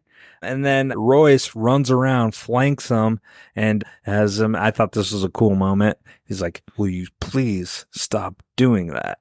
And the guy stops. He's like, "Who are you? Are you the enemy?" And he's like, "If I was the enemy, you'd be fucking dead." Yeah. So he's like, "Careful. Let's figure it out." So they walk back to where Trejo is, right? Cuchillo. Yeah, where he's at. You're just gonna say the name. Cuch- Cuchillo. Chi- Yo, Cuchillo. There you go. So they get back to Cuchillo, and then they're all bullshitting, talking, and then they're still trying to figure it out. And they're like, well, maybe she knows. And it's Isabel in a distance watching them with her scope, right? Mm-hmm. Which I thought was a pretty cool entrance for her too. So you're pretty much seeing these people, you're kind of piecing it together. Military, and then Cuchillo is the only one that doesn't really like fit right now at the moment. But you're kind of piecing it together. These are all badasses. Mm-hmm. Like, and you know Predator from the background, like, you know what they're there for, pretty much. So they link up with her, right? Mm-hmm. And what happens? She says that she's never seen that jungle before, and it sounds like she's well traveled. Yeah. She doesn't recognize the topography. It's all wrong, and then they start like shooting out jungles where it could potentially resemble, but it's not. And she's an expert. Because what's his name says, could it be Africa? Could it be, what was it? Amazon, Asia or whatever. Yeah. And she's like, oh, it's too hot this time of year. And plus the topography, like you're saying, is all wrong. Yeah. It could be Amazon, but she's not sure. And then we meet the rest of the group here, right? Like, well, besides the Yakuza. Well, they start walking because she says that she saw more parachutes in another area. So they start going there to see if they can figure out who brought them there. Yeah. And then we stumble upon this white trash POS stands, aka it's Walter Goggins. He's beating the crapper. They're fighting each other. But then you have Mubasa, played by, God, I can't say his first name. Mombasa and Stance are fighting. Yeah. So they're beating the crap out of each other, but then they stop because now everybody's surrounding them with guns. Mm-hmm. And then they're like, oh shit. Well, if everybody matters, I think Stan says it. If everybody matters, maybe we should get that guy out of the tree. Yeah, they're strengthening numbers. Yeah. And they're like, what the hell? So they're walking, and then you see Edwin hanging upside down on a tree yelling for help. Yeah, played by Topher Grace. Mm-hmm. So, And he doesn't fit either. So what do you think initially when you watched this? I thought they brought a smart guy among the fighters. So what was your mindset? You know what my mindset was? It was badasses. But what was your mindset seeing all this, putting it together for the first time? Putting it together, yeah, again, it would look like they had all some sort of like fighting. Because you're familiar with Predator and the concept, right? A military background. From their outfits, from the way that they're speaking, they're recognizing, they're picking up on things that I, as a normie, would not pick up. Like, oh, single shooter. Oh, this is in this jungle. It's that, like, how to use those guns. Right. So I was like, these people have training. They're professionals in killing, fighting, whatever, survival skills and more. And some of them do reference that the last thing they remember was either they were in the middle of a war or fighting or something, and then they woke up falling in this place. Yeah, and that's kind of a common theme throughout. They're like, what do you remember? The last thing you remember, and they're like, waking up. Yeah, and then I wonder how they drugged him. Cosby. Oh my God. Great segue. Let's talk about the one time I got Cosby'd. I'm just saying. I'm kidding. People are curious. I got a request on the gram because you didn't finish your story. Okay, so if you guys remember, I don't remember what episode I brought that up on. It was in Jennifer's body. Jennifer's body. I got Cosby'd, Okay. aka roofied. And I have a fictional name that that this listener gave us. sure, what is it? Cosbina. Cosbina was totally like, I just remember the last thing I remember is she's like, oh, I was like, oh, it's my birthday. and we were partying and I'm like, oh, cool. She's like, well, let me get you a drink. And then I'm like, okay, Birthday boy. I'm with my friends over here. I'm sitting over there. Well, she slipped something into the drink and then got me totally obliterated. And then at that point, I don't remember anything. But luckily, none of the rest of my friends didn't care. They were oblivious. They just thought I was having a good time and You had a game. but I was severely intoxicated. Thankfully, my brother was picking up a friend from the airport and they're coming back. And thankfully, he knows me and he saved my ass. He's like, what the hell? Get off my brother. And so he saved me from, From your tragedy, potentially? getting touched. Getting your organs stolen and ripped out of your body? I know, and harvesting sold in my the black organs. market? So shout out, Nick. Thank you so much. You're my hero, buddy. From bad decisions, even though they weren't my decisions. So that was my story, getting Cosby'd at the Brown Derby. That's Hash Brown, that's Garland District. oh What's my up? God. He's putting the district on blast. Hey, that stretch right there, the Drinkery, the Brown Derby, Rick's Ringside, I've been there and the never got Revolver roofied. North. I know. I haven't either. Usually I'm pretty good. Except that night. Except that night, man. So PDA, always keep an eye on your drinks, peoples. Yeah, man or woman. Like, Just- I thought it was just women had to worry about that. Guys have to worry about that too. I'm always paranoid when I go to the bars. Uh-huh. Didn't matter who it was. It was like one friend, a group of people. I always like that. I hear horror stories, and I always keep my drinks like within my hand's reach. And every time I see like Oh, me people too now. walking on my peripherals, I put my hand over the top, and I'm like, no. Yeah, I mean, I don't go that far, but I'm definitely keeping an eye on it. I don't drop anything. And if I don't know you, I'm not taking that. I'm not drinking, especially now that I'm getting fans. Oh my God. Richard, back to earth. But no, I seriously, that was a An people give me eye-opener? shit. It was an eye opener, but like my friends and stuff still give me shit, like, oh, whatever, joke about it. But it was It's it could have been serious. serious, man. That was a serious shit. I've had a couple friends that have told me stories of them having been drugged, and it sucks, man. Yeah, it's not cool. It's not fun. You wake up with a terrible It's headache. illegal, people. Yeah. So yeah, I joke by saying getting Cosby'd. I know it's a poor joke, but having been Cosby'd, it's okay. I allow it. You're so tough. So anyways, dude, also, while we're on this tangent, well, I guess we can talk about it in a different episode. What? How we first met. You did not Cosby me. You weren't the girl who Cosby'd me, but how awesome would that would have been? Oh my God. Years later, you guys are just, you forgave me for roofing you.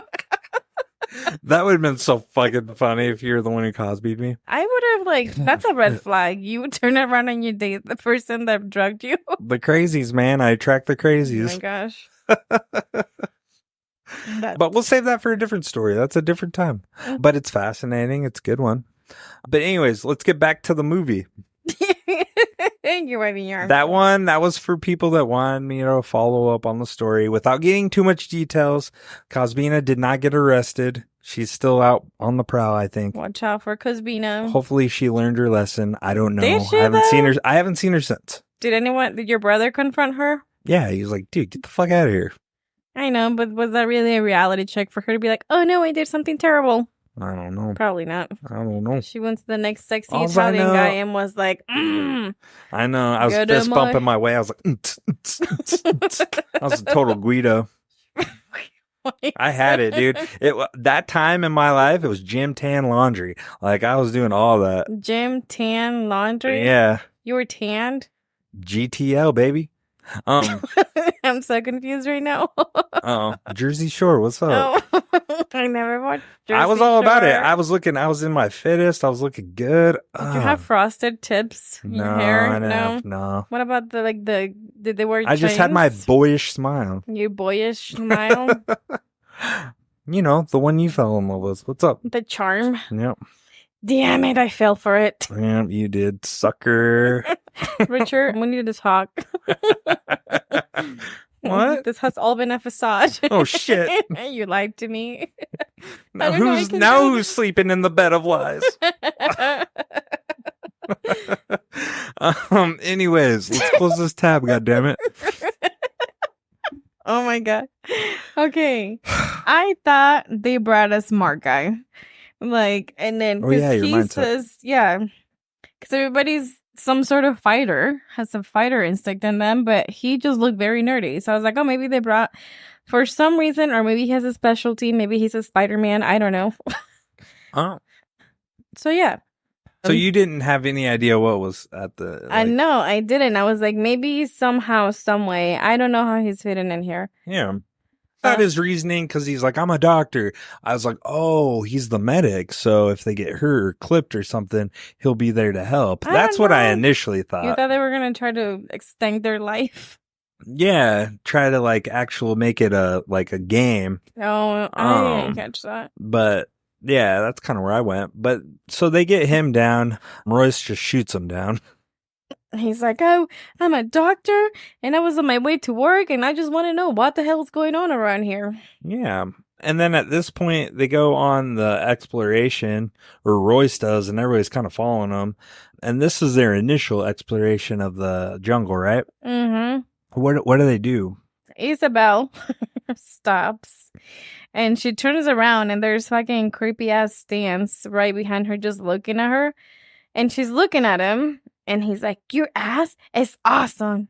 And I was like, kill this man. So these jokes, it was 2010. Sadly, it's not as far away as you'd like to think. The jokes did not hold up well. Not at And all. I don't condone, because Stans makes a couple like Oh, off-color other- jokes that yeah. aren't good. I can see why he's on fucking death row. Right. They do a good job of painting him to be an asshole, Yeah, I guess but that's what they were going for.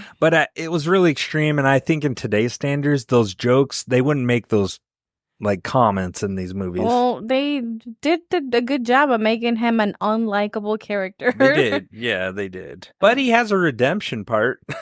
Yeah, and then they're...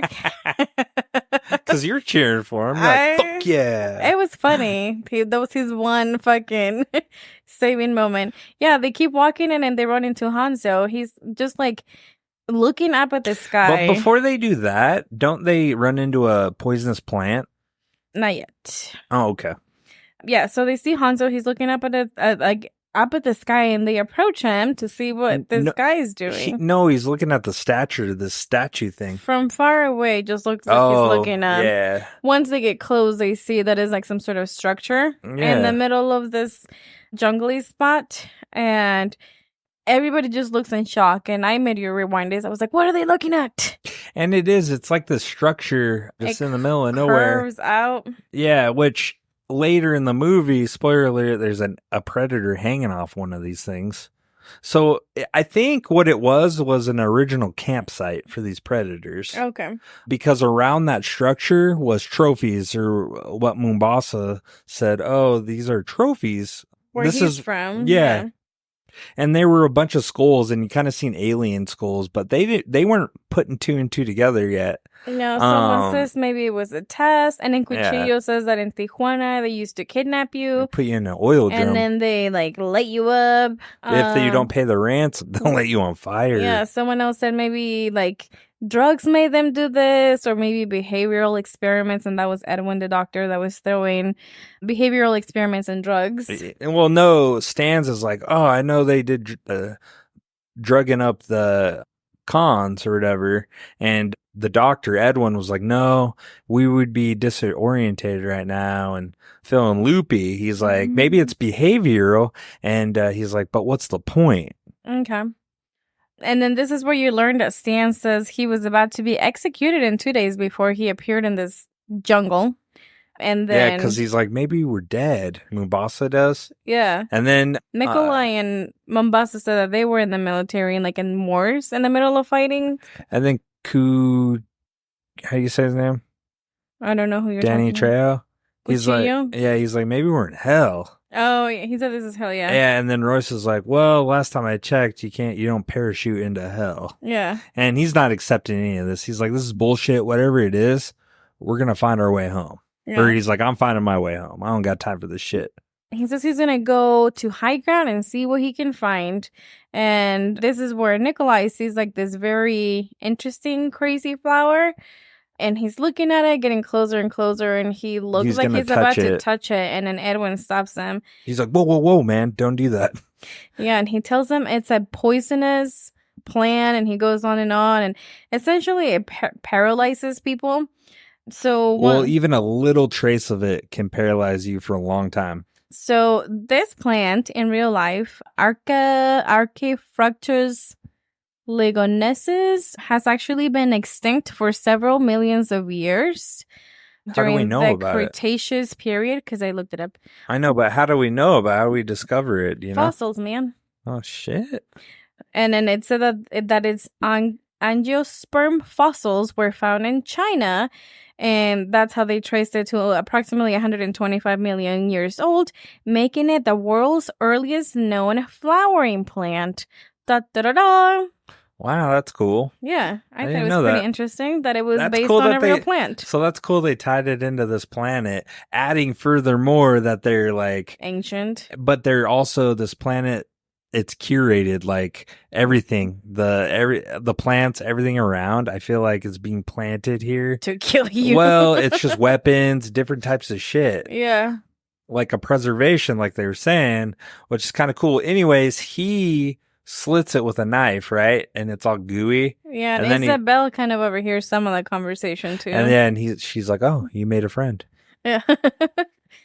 And then Royce is still like very determined to try to figure out what the hell's going on. So he's, like you said, he's hiding away. And then Isabel's trying to chase him, asking like who he is and like questions about him.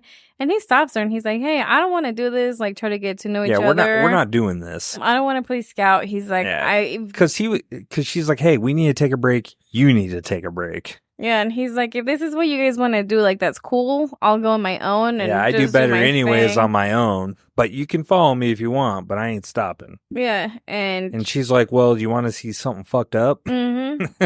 And they lean down on the water and she has a leaf and it just starts spinning freely. So that's telling you there's no magnetic pull.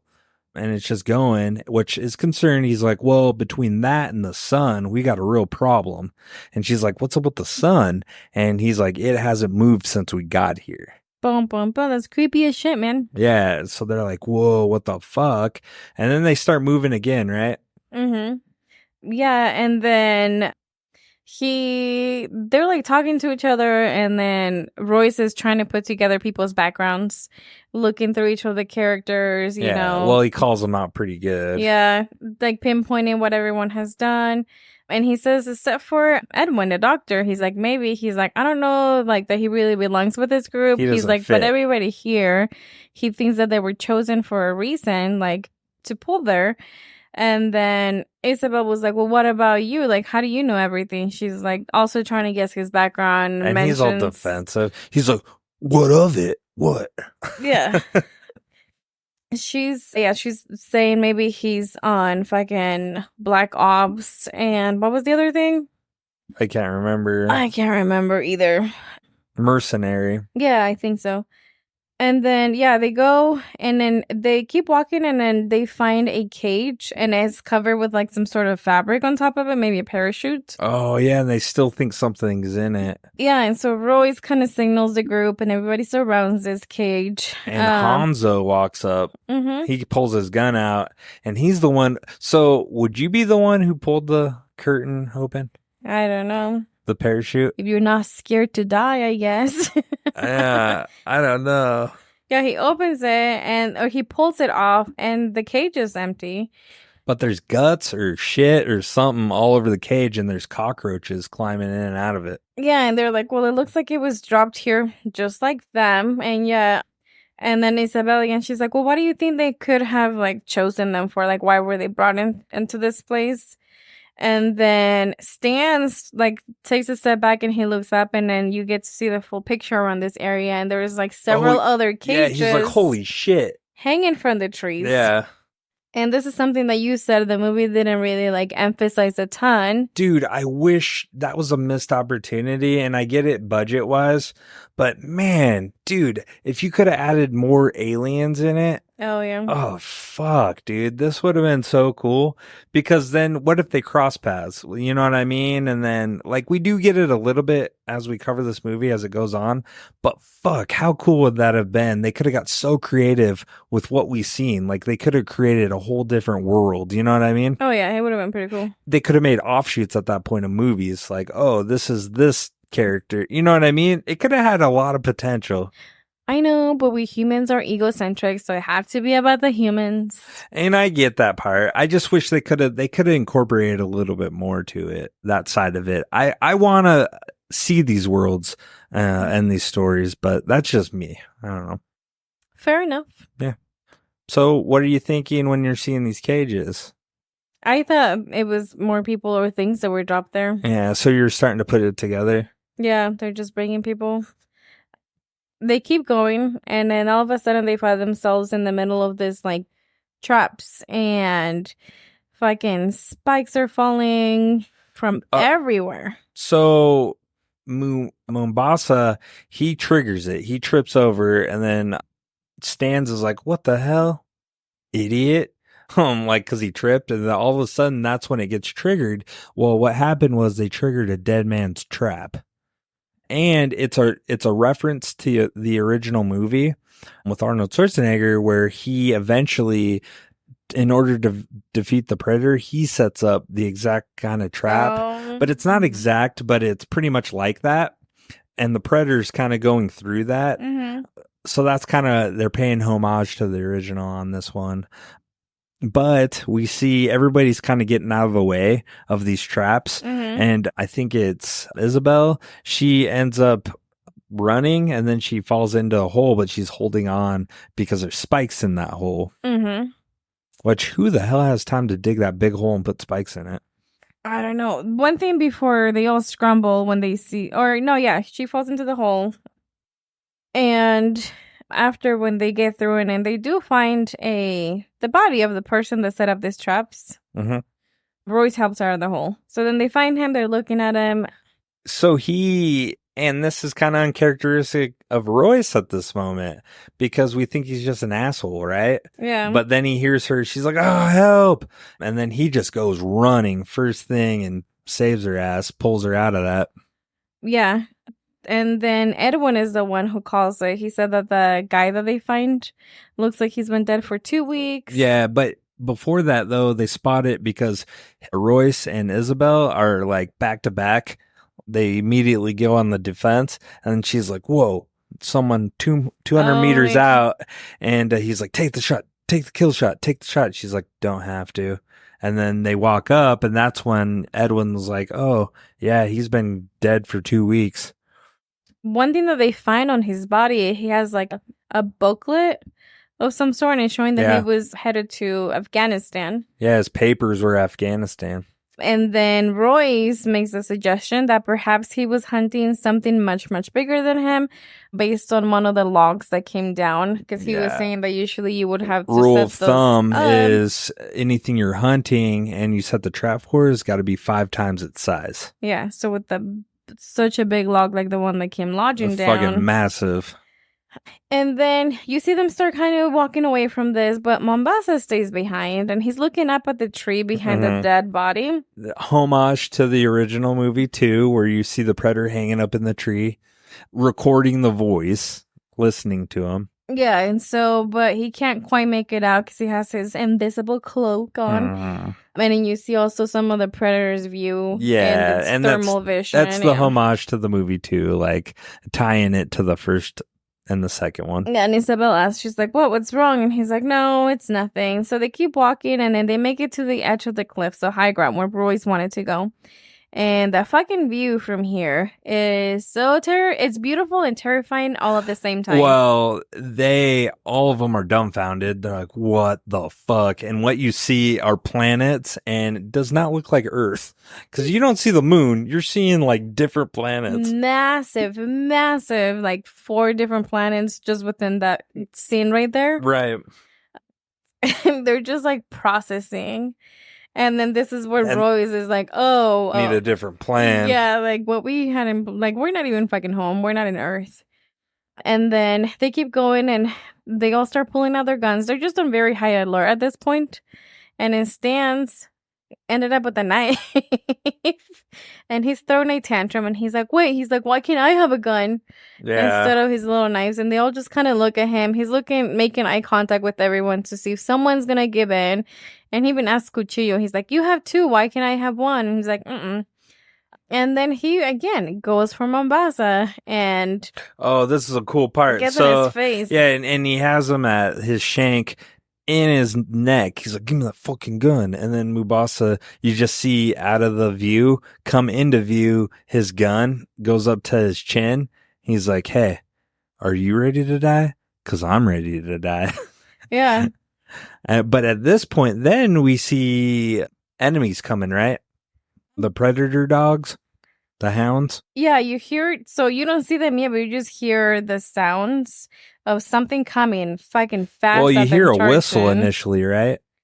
I didn't hear it. Did you? No, I don't know. I could be making it up, but no, they come charging, so they hear that stampede, like the pounding on the ground, right? Mm-hmm. And then... and they're gearing up. Cuchillo. Pinche puta del diablo. What is that? He said, fucking bitch of the devil. He's fucking cussing. How do you say it? Pinche puta del diablo. I love it, dude. That's badass. And then they all put their guns up and they just fucking start charging these things. Trying to kill it. And then Stan makes a run for it first. I mean, he has knives. What is he going to do with them? Toss them at him. And then Edwin follows behind. Yeah, they take off. Yeah. And these hounds are like, they have horns on the back of them. And they're just mean looking. And they're firing at these things. They're just unloading, right? Yeah.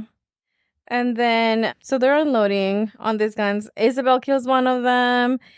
And then Royce and Nikolai kill one, I believe. Mm-hmm.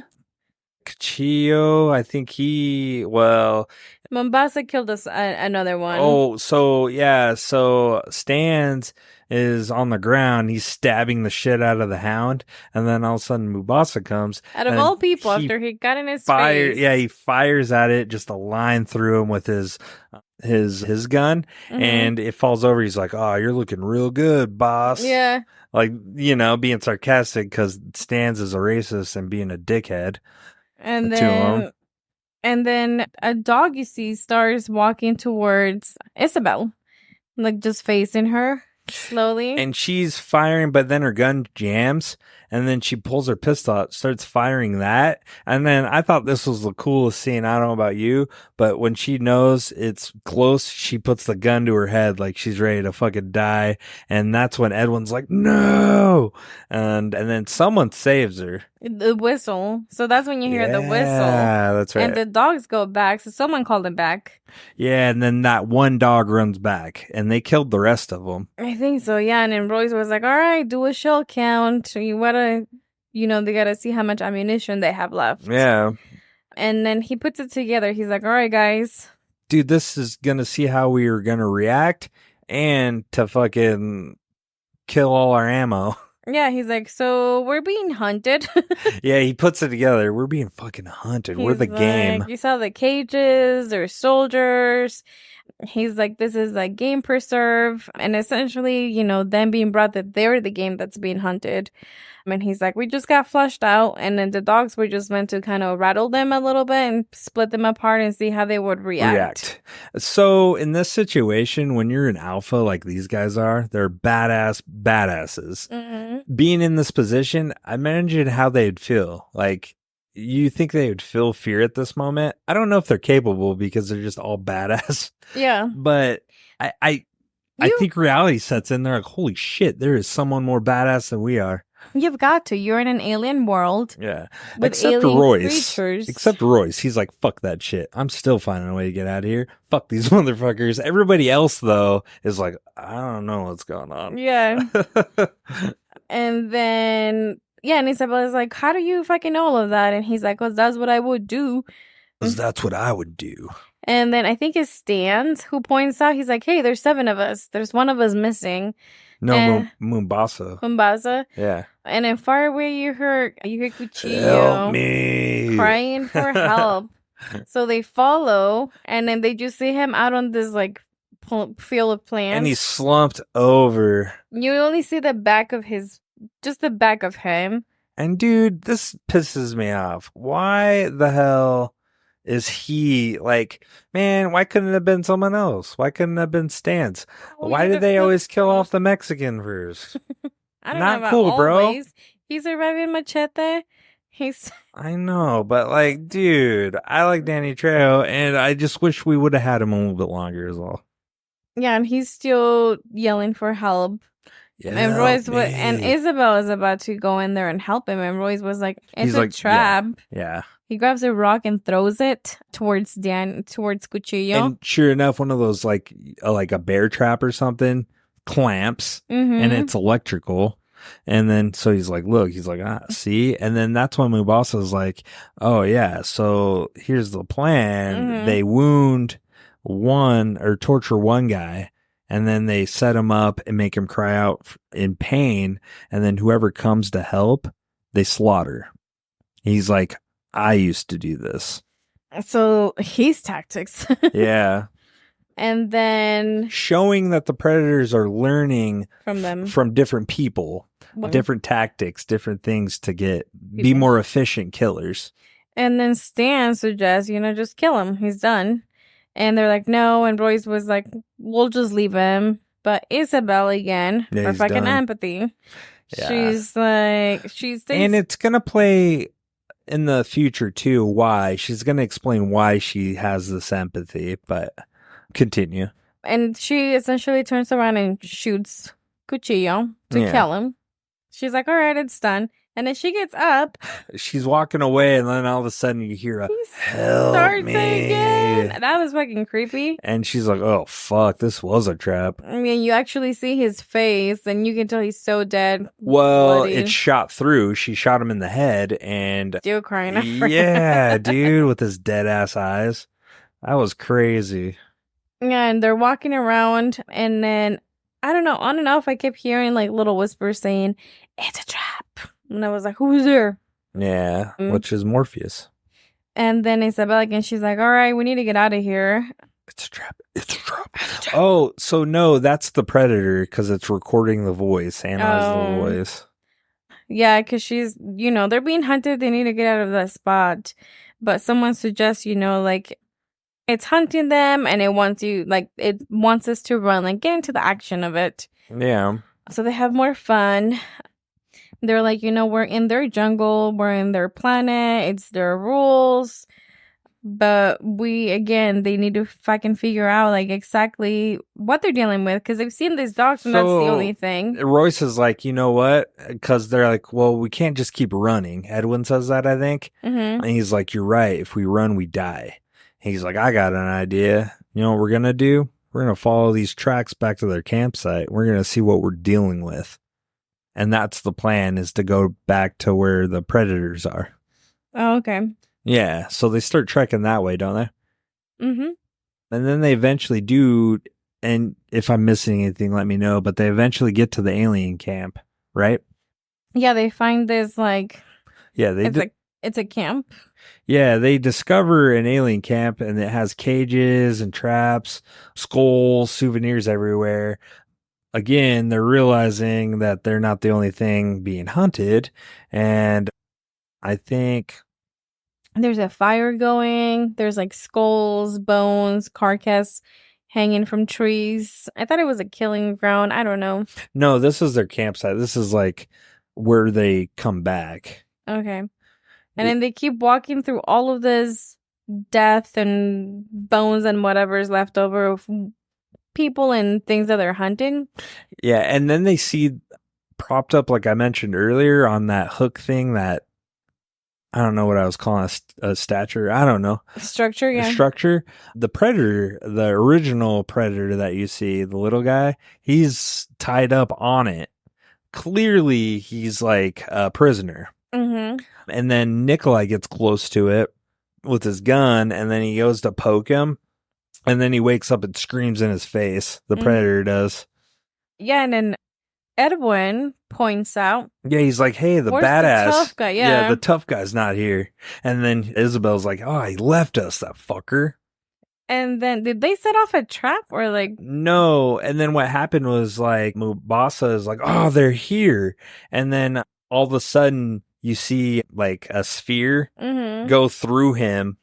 And it was like a stick that came up from the yeah, ground. a spear goes through him, and then it lifts him up a little bit, but then he's dead, which sucks because I liked him a lot in this movie. I thought he was a good character, but yeah, he dies. Everybody's like, fuck. And then you hear, then Roy starts firing because then you see a bunch of eyes, predator eyes, because they're invisible. They have their cloaking device on, or the camouflage.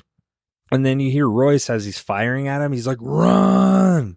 And so everybody starts taking off in Royce's direction, and then they all start running through the woods. And then I thought this was cool. They hit a waterfall that looked really similar to the waterfall in the original movie, which they fall into the water. I thought this was a cool scene. It kind of reminded me of the original one. Arnold, jumps into the water like that to survive. But it's not the same waterfall. I thought it was, but it's very similar. But this one was shot in Hawaii, where the other one was in, I can't remember. I thought it was Mexico. Dang, Richard. But no, I thought that was a cool shot. And then they end up swimming through, and they go under this little cave thing, this rock area.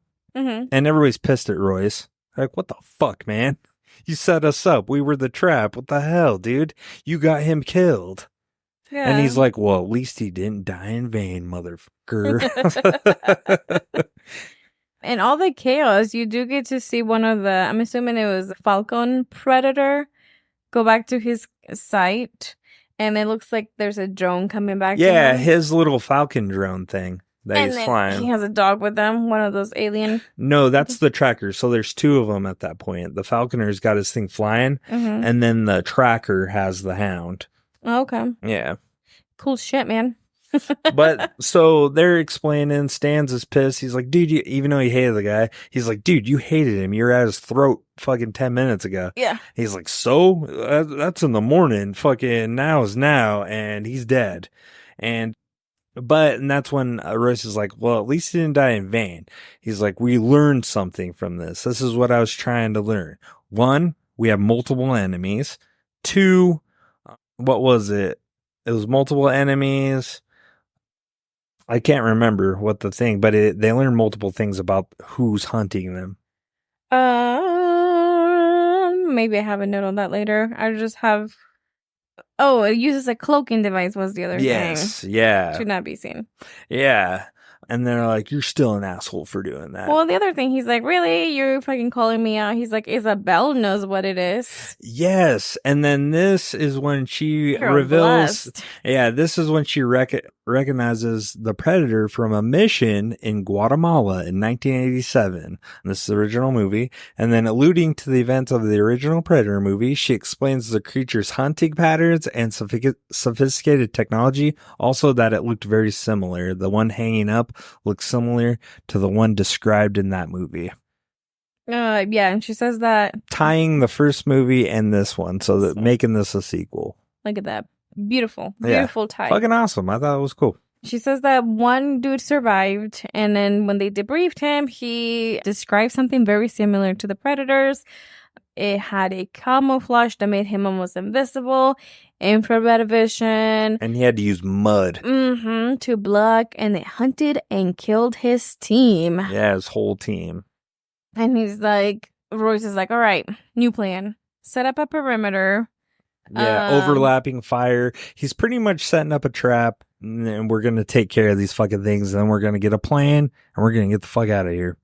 And then Stans and Edwin are vibing, connecting. Like, what are you going to do when you get back to Earth? Oh, and this is one of those off-color I don't think holds up well, this joke. He's like, man, Stans is like, I'm going to rape a bitch. And 5 o'clock, it's raping bitches time. and do so much cocaine. Yeah, and so much cocaine. And then Edwin's like, oh, cool story. Yeah, 5 o'clock, bitch raping time. And walks away, rolling his eyes. I was like, what the fuck kind of sick people are these? Yeah. That was kind of funny. But at the same time, the content, it wasn't very tasteful. I know what movie we're watching, but come on. Come on. Class it up a little bit. And then you see Royce and Isabel are chatting up, trying to make up, because apparently they're mad at each other. And then Royce is kind of being an asshole. He's like, the difference between both of, like, you and me, like, being killers. He's like, you hide behind, like, your country, but you really like it. Yeah, and she's like, what's wrong with you? What broke you? Yeah. And he's like, once you hunt and kill men for some time and you like it, you don't care for anything else. Yeah. I was like, oh my Lord. And then she's like, that's very poetic. He's like, well, it should be. It's Hemingway. And then you hear some chitter far away and they all get on alert, ready to fucking fight again. And then, but the thing, whatever it is, it won't come near them. So they're thinking it's one of these creatures. Yeah, predators. And they're like, oh, we have an idea. And they send Edwin out as bait. Yeah. So you see him running back and forth, fucking flopping his arms around. He's like, I hate this. But you see in between the trees, like there's something following moving him. fucking fast, and they can't get her lock on it. And then it's like, fucking shoot it. And then all of a sudden it's right behind him, and you can kind of tell it's not a predator. But then Isabel shoots, and then it flies off like she hit him. Mm-hmm. And Edwin turns around. They all kind of look at it, and they're like, whoa, what the fuck is this thing? So this thing, they call it the creature. It was designed to be tall and thin and like with long arms mantis. and pointed shoulders. It's supposed to share a resemblance with an unused predator that was designed for the first movie. And it was an insectoid alien species. Again, that was just based on the original film. And this is the one in the cage because they reference it because the body laying there had cockroaches all over it. But yeah, they're like, whoa, what the hell? And they're like, well, nice shot. And she looks at the tree and she's like, I missed. Mm-hmm. And then this is when we meet Noland, who shows up and he's got a cloaking device, predator mask.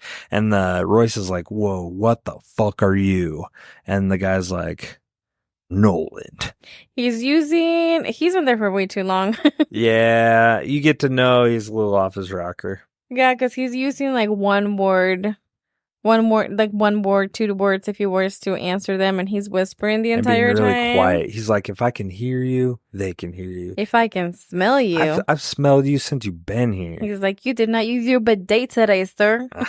Your booty stink. Yeah, you gotta clean them cheeks. Yeah, so he's like, follow me if you want to live, essentially. Come with me if you want to live. He's like, I'm the one. Yeah, and then he's like, I'm the one that gotta give away. I fucking lived. And he tells them to follow them, but to fucking be quiet. Mm-hmm. And they go to an abandoned ship. Is that what this was? Yeah. Or an abandoned something? It's abandoned something. I don't know if the Predators abandoned this, because I don't foresee anybody else landing here. So I think it might have been like their workshop as they're setting up this preservation. Yeah. It's old, but it still has a power source. Yeah, they crawl in there. All of them, they squeeze in. Yeah, Nolan's like, feel the vibe, baby. Yeah, and then they essentially make it into his little bunker where he's been living. He puts up a piece of metal, that's his door. And then Stan's like, oh, it's a shithole. Just shitting on his house. Yeah. He's like, you stay here? He's like, nah, man, this is my summer home. Yeah. I go to the Riviera. Yeah. They got good schools. Yeah. So, yeah, he's like... And the men are ooh la la. He salvaged what he can, when he can, from wherever he can. He's like, did you guys get dropped off too? And they're like, yeah. And he said he's a solitary U.S. Air Cavalry soldier. So Top Gun 2 has survived on the planet for years. Yeah. He makes it sound like it's been years.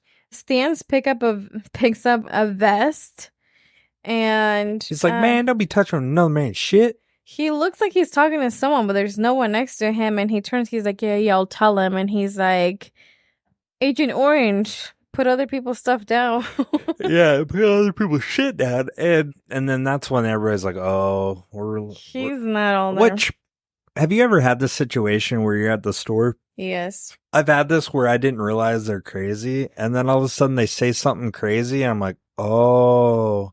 I wouldn't call him crazy. I would just say a little off. Like a Fruit Loop, Their man. thoughts just wander a little bit past. I've had that. This happens to me all the time at stores. Like people just walk up and talking to me, and I'm a pretty friendly guy, and I'll talk. But then, man, it gets real awkward when they're weird. Especially that's why I don't like going to Walmart a lot.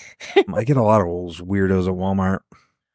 And anyways, listeners, please send us your comments on any experiences you've had at a Walmart or any store for that matter.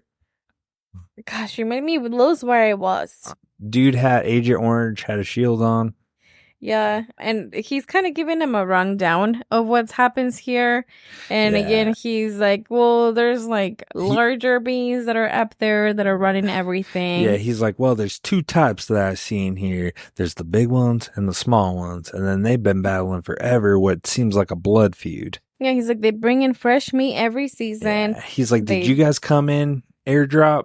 Yeah. And he's like, what an adrenaline rush. And then he's just like, boom, boom, boom, boom. Like, you could tell he's fucking psycho. I know. And then he says that he's been there for 10 seasons, which I was like, 10 years? Well, he was like 8, maybe 10. He doesn't know that he's been there a while.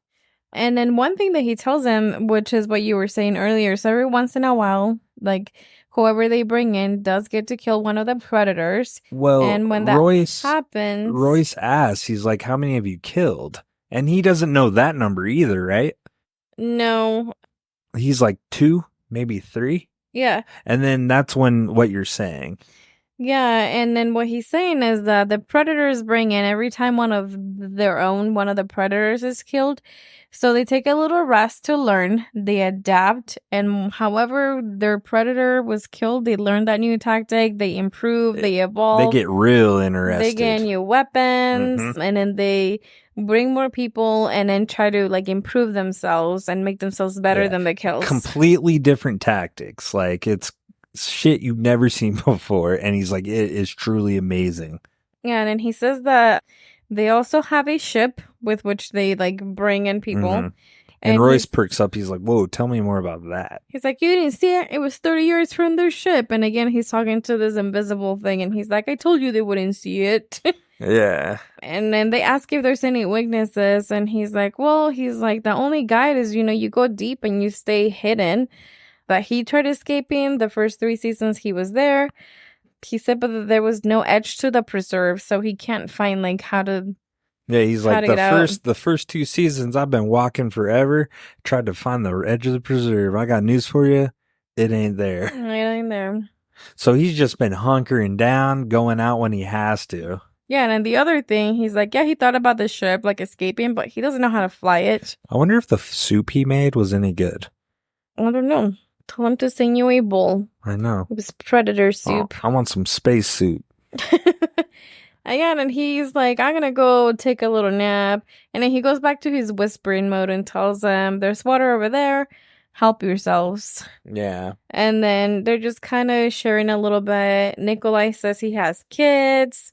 And then Hanzo finds like a blade of sword. Yeah. And he's like, oh, it's really, really old. This is like, ancient. Yeah, they've been doing this for a long time. And everyone was like, whoa, you speak English? He's like, how come you don't do it more often? Yeah. And then he's like, well, and he shows his hand. He's like, I talk too much. Yeah. And he doesn't say shit. And he's missing, like you said, fingers. So one thing on the fingers, apparently the Yakuza traditionally cut their fingers starting from the left pinky. It's because those 2 fingers have a vital role in controlling a Japanese sword, and their loss would significantly impair you in a duel. So this is signifying that although he already has 2 missing fingers, he's still a badass with just 3 fingers, although he doesn't have the dominant. Yeah. He's still killing and thriving. Yeah, he's still a badass. Mm-hmm. Yeah. And then what, Richard? Well, later, then you start seeing it. They kind of everybody kind of falls asleep a little bit. But Royce is still bullshitting, but not paying attention. And then all of a sudden, smoke starts getting into the cab, right? Mm-hmm. And what's happening is you quickly realize Nolan is trying to smoke them out, make them pass out because he's a scavenger. And they realize this, and he just wants to steal all their shit. He doesn't give a fuck about them. Ronald's over here arguing with his invisible friend. Yeah. As he's trying to get them to pass out. Right. And then Royce is like, dude, you fucked up. And then he's like, well, I don't know. He says something, but then he's like, everybody get down. And then he shoots his gun like a grenade or something, does a big explosion. Mm-hmm. And then that signals, and he does this on purpose, that signals the tracker to look up and see where they're at. Yeah, because someone, I can't remember who, he's like, you missed. And he's like, I wasn't trying to shoot him. Yeah. He's like, I'm calling the cavalry. Yeah, and they come in, and then sure enough, the tracker predator is in there, and runs into Ronald first. Nolan, and he's like, yep, that's me, motherfucker. Aren't you surprised? And then all of a sudden, he goes to run, and then the predator shoots him, he explodes. I thought that was pretty awesome. Mm-hmm. He just fucking explodes. And then the rest of the group is trying to get out of there again because the smoke is still going. Royce looks out there and he knows predators in there, so he shoots a flare gun to make sure that there's no predator there, and it's clear, so they're able to get out. Yeah, so they keep making their way through, and in their way out, everyone kind of like got sidetracked and he got lost in there. Yeah. And then he has a flurry zone that he's using to see where he's going. He's got a few of them, and he's throwing them, and then all of a sudden, well, he doesn't see it right away, but he's throwing them to see if the predator is there. Mm-hmm. And at this point, the crew runs by. He's like, hey, don't leave me. And it's through a crack in the wall. Mm-hmm. And everybody, Royce is like, I don't give a fuck, and starts running. And he's like, come on, it's this way. So everybody goes. The only person, the cool fucking dude, he's empathetic, is Nikolai. Mm-hmm. He stays with him, and he's just like kind of holding his hand. He's like, I got you, brother. And Edwin's like, don't leave me, man. And then he does leave him for a second, and then Edwin throws another flare, and it hits the predator that's right in front of him, right? Mm-hmm. But at this time, Nikolai didn't leave him. He pops out and starts shooting at him. Yeah. And then grabs Edwin. They start running the other direction, trying to catch up to the crew. Mm-hmm. They do get on the right path, and they get through the turbine thing that everybody else did, but they're right behind. And then as they're running, Edwin catches up with the crew, and then Nikolai gets shot in the back. By the predator, yeah. Yeah, he gets shot in the back by the predator, and then he turns around, and the predator stabs him in the stomach. And this is how badass Nikolai is. He's like, what the hell? And then all of a sudden, he took the claymores from Nolan's room and packed it on him, and then all of a sudden, he detonates it, killing the tracker predator. I know, that was pretty. That was fucking sweet. He spit in his face and then killed him. He did. What a badass, dude. He was not giving that predator the time of day. He's like, fuck you. And then blows him up. But at that point, everybody gets out like bugs, like insects, through the hole. They climb out, and then all of a sudden the flame shoots through the ground. Yeah. And at this point, Stans is like, yeah, we fucking did it. We killed that motherfucker. What's up? He's like, who's your daddy now? And then right behind him is a predator. Everybody's like, whoa. And then the predator shoots him in the back. But that fucker had that shield on and survived it. And then when the predator had Royce dead to rights, he had his lasers lined up on his forehead. And then Stans jumps on the back of this predator, starts shanking him. Mm-hmm. He's like, what up, bitch? What up, bitch? Says some homophobic slurs that we cannot say because they're not appropriate, but they're pretty funny. He says space blank, but you guys put it together. But it's funny because he starts stabbing him, and then all of a sudden they end up killing him, right? The predator? Yeah. No, the predator grabs him, flops him over, throws him on the ground. Yeah, he's like, bitch, yeah, do it. Kill me. Yeah, and then he does. He fucking Exposes pulls his his head. spine out of his Oh, body. that's right. He pulls it out. He's like, yeah, doing his little battle cry. And then, but at that time, it gives the crew time to get out of there, right? Mm-hmm. And they're running down. At this time now, we have Edwin, Hanzo, Isabel, and Royce. Yep. And they're running down, and then they hit this field. Mm-hmm. And then Hanzo stops. He's like, I got this. This is my field. This is a perfect place to practice karate. You're such a... Yeah, and then he gives Royce this little nod, and Royce is like, got you. Yeah. So they keep running. Very heroic. He takes off his shirt. He's tatted up all over. Well, I think Hanzo. he was feeling sentimental and like pride from his culture with that sword, finding that sword. Mhm. So he's like doing the last dance. He's giving those people enough time to get out of there. He knows he's probably not going to make it. It's going to be hard anyways. So he might as well die like a hero. And that's Mhm. what he does. Right? Yeah. They end up battling. They battle, and at the end, you have this very fucking epic fight where you see Hanzo just cut the Predator with the sword. Yeah. And you see, he's standing in the front, you see the Predator fall, and then you hear the blood They share gushing. blows. Well, they share blows and they're lining up and they keep attacking each other.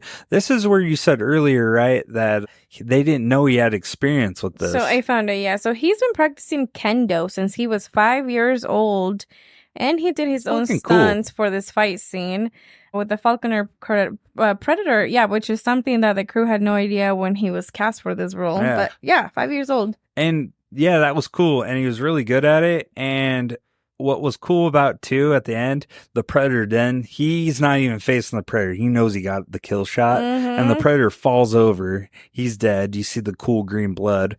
But then you see him, he's sweating and then he's kind of breathing hard. You hear. And you're like, fuck. And then he ends up falling over and then they're both laying in the field and it looks kind of cool. It's Yeah. like that cinematography is really cool that they did right there. Image. Yeah. But then we get back to now Edwin, Royce, and Isabel. And then Edwin gets trapped by a bear trap, right?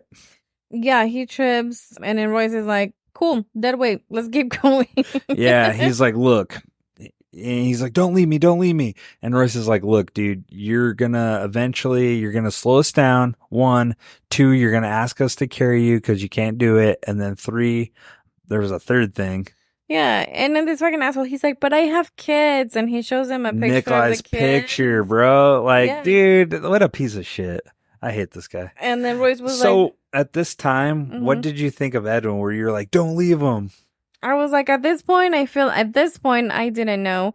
I was like, Were you starting to get weird vibes? not weird vibes, but at the same time, I was like, yeah, he's dead weight. He keeps getting himself in fucking situations where everybody has to come around, put their lives at risk, and rescue him every single time. Yeah. And like, all these other people have died trying to help him at one point or another, or like slow down or something. And I was like, yeah, you know, maybe it's a survival of the fittest. You're not fitting this planet, just let him die. But yeah, that was kind of where my thought was on him. Yeah, so Royce is like, because Isabel's like, we can't leave him. We're not leaving him. And he's like, well, okay, you don't have to leave him. I'm leaving, though. Yeah. And then, so they leave, they stay right there. Royce runs to the original Predator campsite. Mm-hmm. And then he talks to the Predator. He's like, I need to get off this planet. I need to go home. If I cut you down, will you help me? And he's like, you can understand me, huh? And then he does. He cuts him down, and then the Predator grabs him by the throat. Mm-hmm. And I don't know what happens there. He lets him go, and then he does his little, like, touches his little technology thing. Smartwatch. Yeah, his smartwatch. And then all of a sudden, these planets pop up, and then all of a sudden, Earth shows on there. And then that's when Royce is like, yes, fuck yeah, dude. You know what? I think he uses a Galaxy watch. Yeah, and he fires up. Damn right. The only way you do it. Android, baby. Fuck Apple. Yeah, fuck Apple. They're not sponsors. Screw them. But that being said, in the future, I'm not against Apple. You guys are awesome. I am. Nope, Apple. They're rip off. Hey. Always leave the door open, okay? Overpriced. I don't feel that way, so. You sponsored Richard. I'm sorry, Apple listeners. I like them all. Apple's cool. I don't discriminate. But no, then we see the plane fire up. Like the camouflage comes off. It's set up and ready to go. But then we see the berserker predator come up and they have a showdown. But before that, Edwin and Isabel are walking and they get trapped again, because that deadweight piece of shit, they get caught up in a net, right?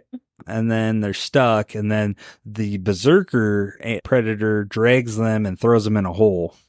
Yeah, he throws them in the hole and he comes back and he sees the grounder, the Royce original and the original predator off that fucking thing where they had him hanging, and he's pissed. Yeah, he's like, oh, hell no. And then both predators are going at it, right? Yeah, and Royce is takes like, off. Peace out. Yeah, he's going to the plane. Yeah, and then the two predators are fighting, and then the tracker at the end just fucking kills. No, the berserker. It's not the tracker. Oh, sorry, the berserker. That predator. Well, they're fighting, going at it. But yeah, he then smashes and cuts off the head of the other predator. Mm-hmm.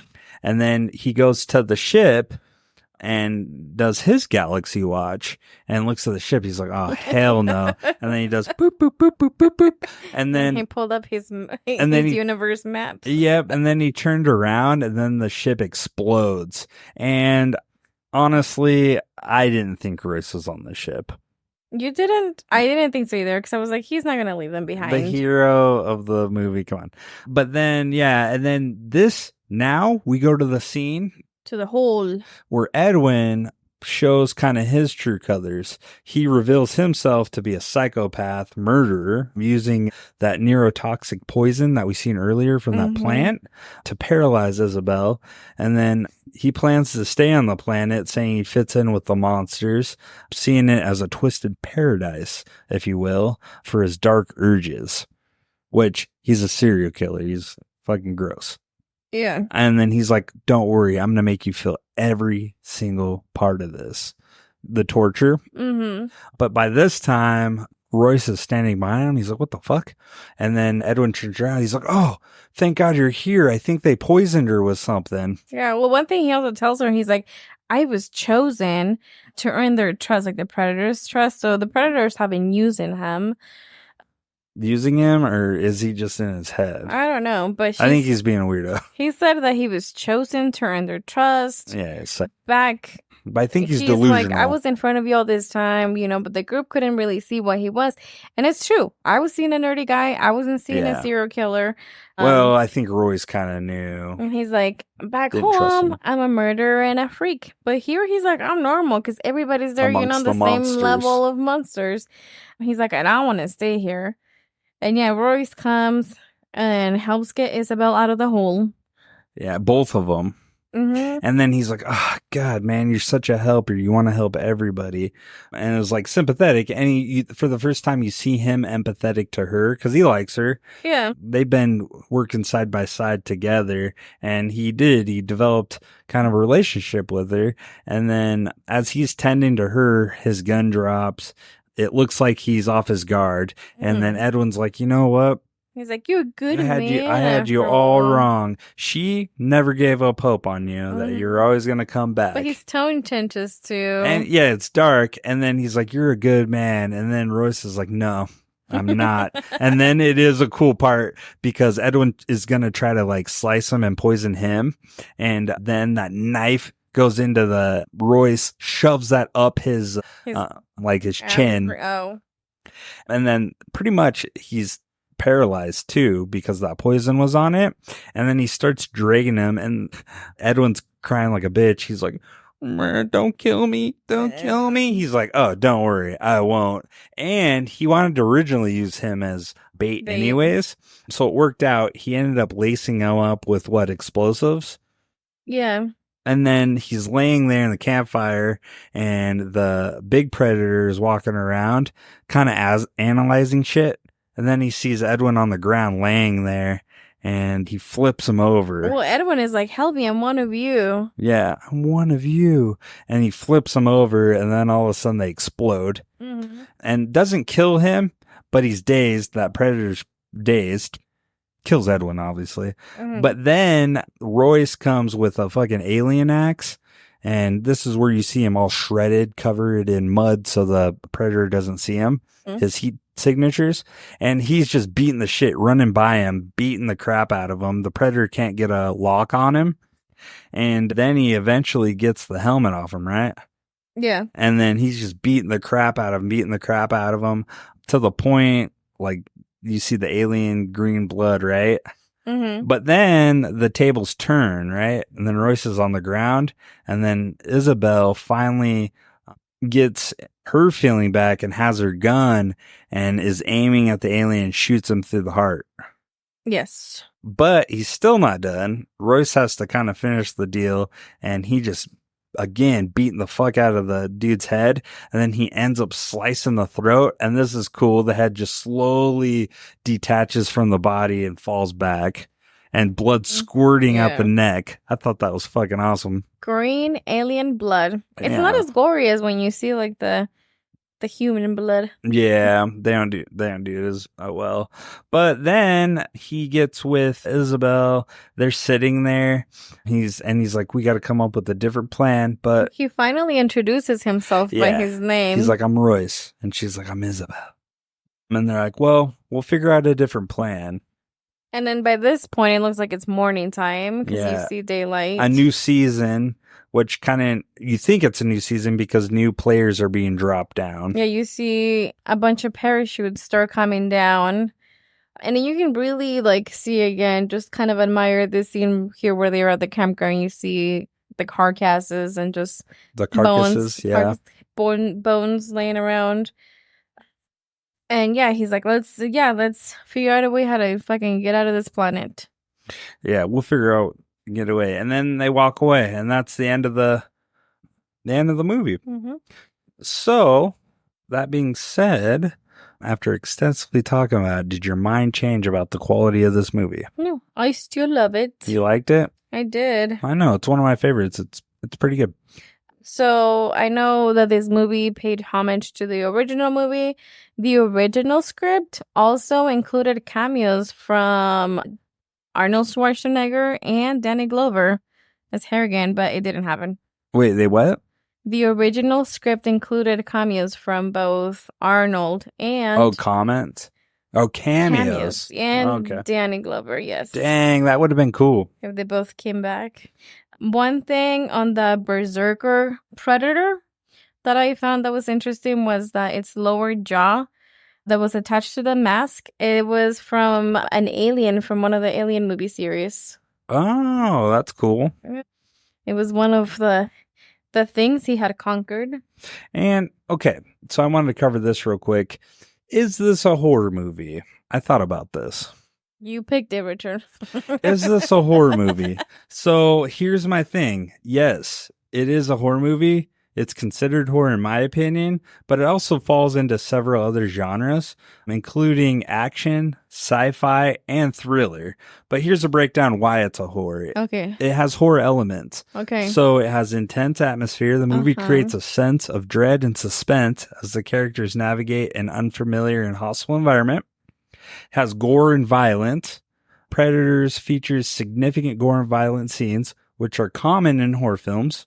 Predatory creatures. The predators themselves are terrifying, using advanced technology to hunt and kill their prey in gruesome ways. So it's a creature feature.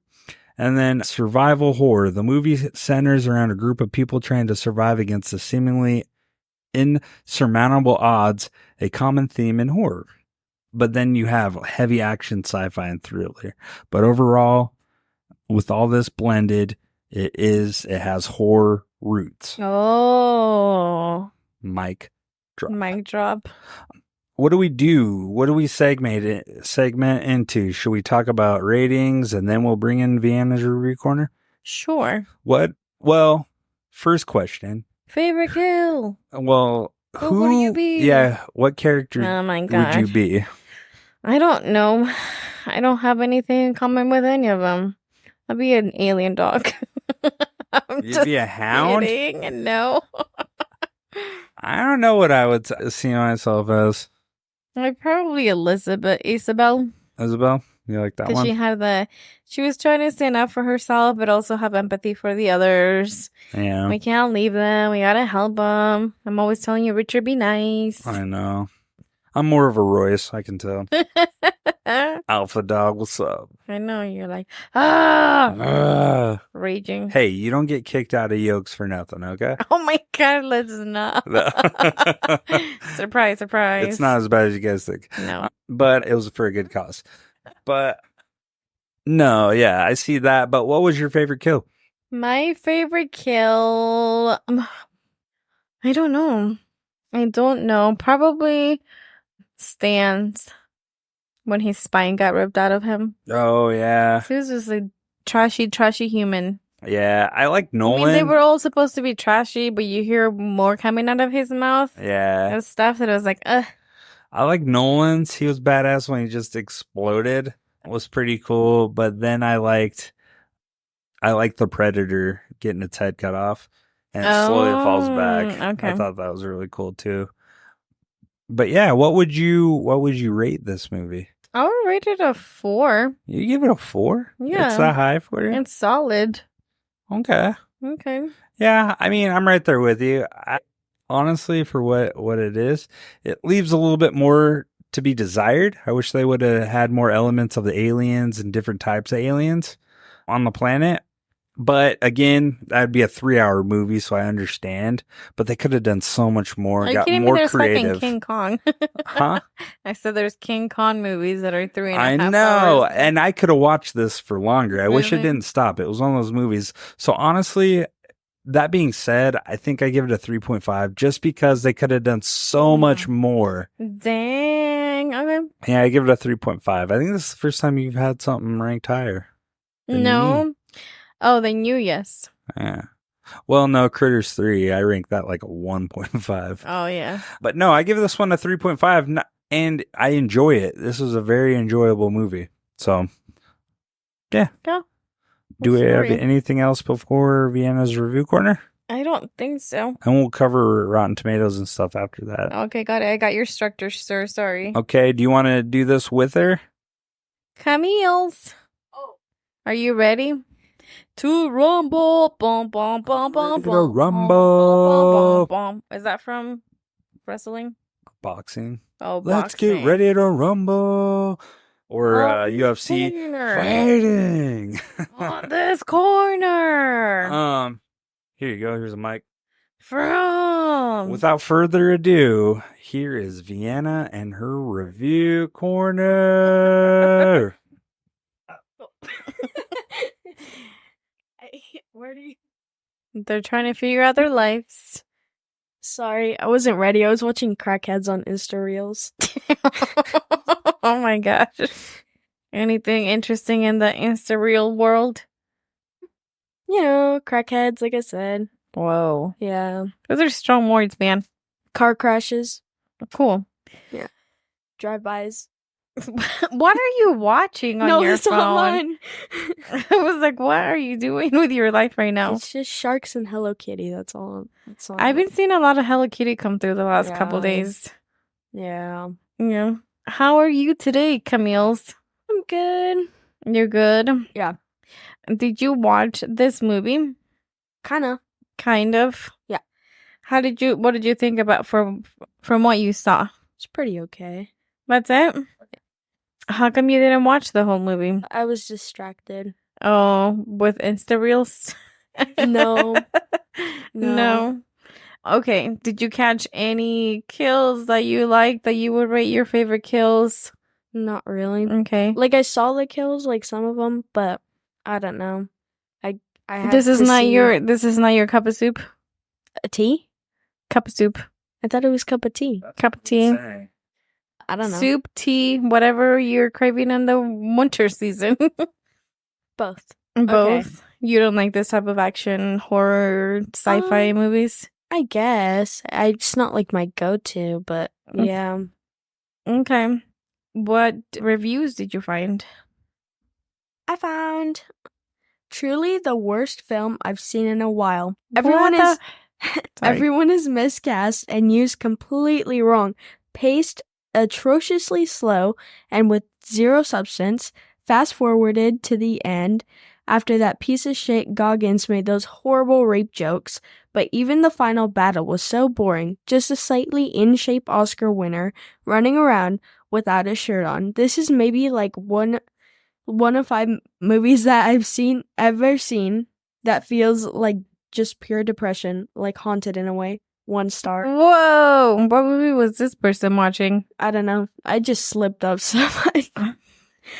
And then someone else said, a hugely underrated movie. I really like how the film doesn't have to rely on the predators for your investment because the characters here are engaging and I give props for that. Only small downside is Topher Grace's character. They kind of like redid his character in Spider-Man 3 for this film a bit. Did they not learn to not make Topher play a character like that again? 4.5 stars and a heart. Okay, not terrible. I agree. The characters had a lot of substance in this movie. Yeah. And then someone said, maybe the real predators were the friends we made along the way. 3.5 stars and a heart. A bunch of people are dropped into a large area with weapons to fight. Dude, I love Fortnite. 3 stars and a heart. Why do all these movies have the same music? Why did they think the Predator soundtrack was iconic enough to warrant all of the movies sounding the same? 2 stars. Whoa. Yeah.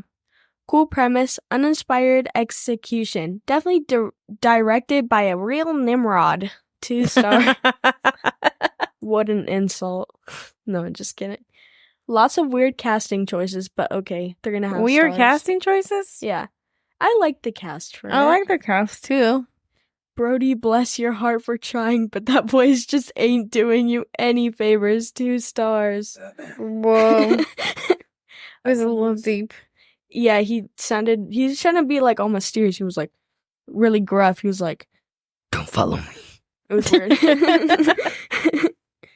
Someone said, such a solid entry in the Predator franchise. 3.5 stars and a heart. And then someone else said, this film is looking pretty good right now. 3.5 stars. Nice. And then someone else said, one of the better Predator movies in my opinion. The voice mimicking, acting, characters, everything was enjoyable. Someone else said, proof that more of something is not always a good thing. 2.5 stars. First Predator film to come close to any of the good Alien movies. 4 stars and a heart. Oh, they're comparing the two? Yeah. I don't think they can be compared. No. They're their own thing. They're their own franchises. Mm-hmm. Yeah. That's all I Do have. you have a personal rating for the movie? No. No. Okay. Mm-mm. Fair enough. Yeah. What are you guys watching next week? I think we landed on Dia de la Bestia, the Day of the Beast. Okay. Are you excited for it? Do you remember it? Yeah, does Richard approve? Richard did approve. He's very excited to watch it. Papa Richie? Papa Richie gives it a 2 thumbs up. Richard said he was going to do his James Hetfield impression, and then he didn't. Yeah. Oh, there you go. You gotta do it into the microphone, Richard. No. I couldn't. I think you had to do it again. I want to hear Angelus's Batman voice. My Batman voice. Kill the Joker.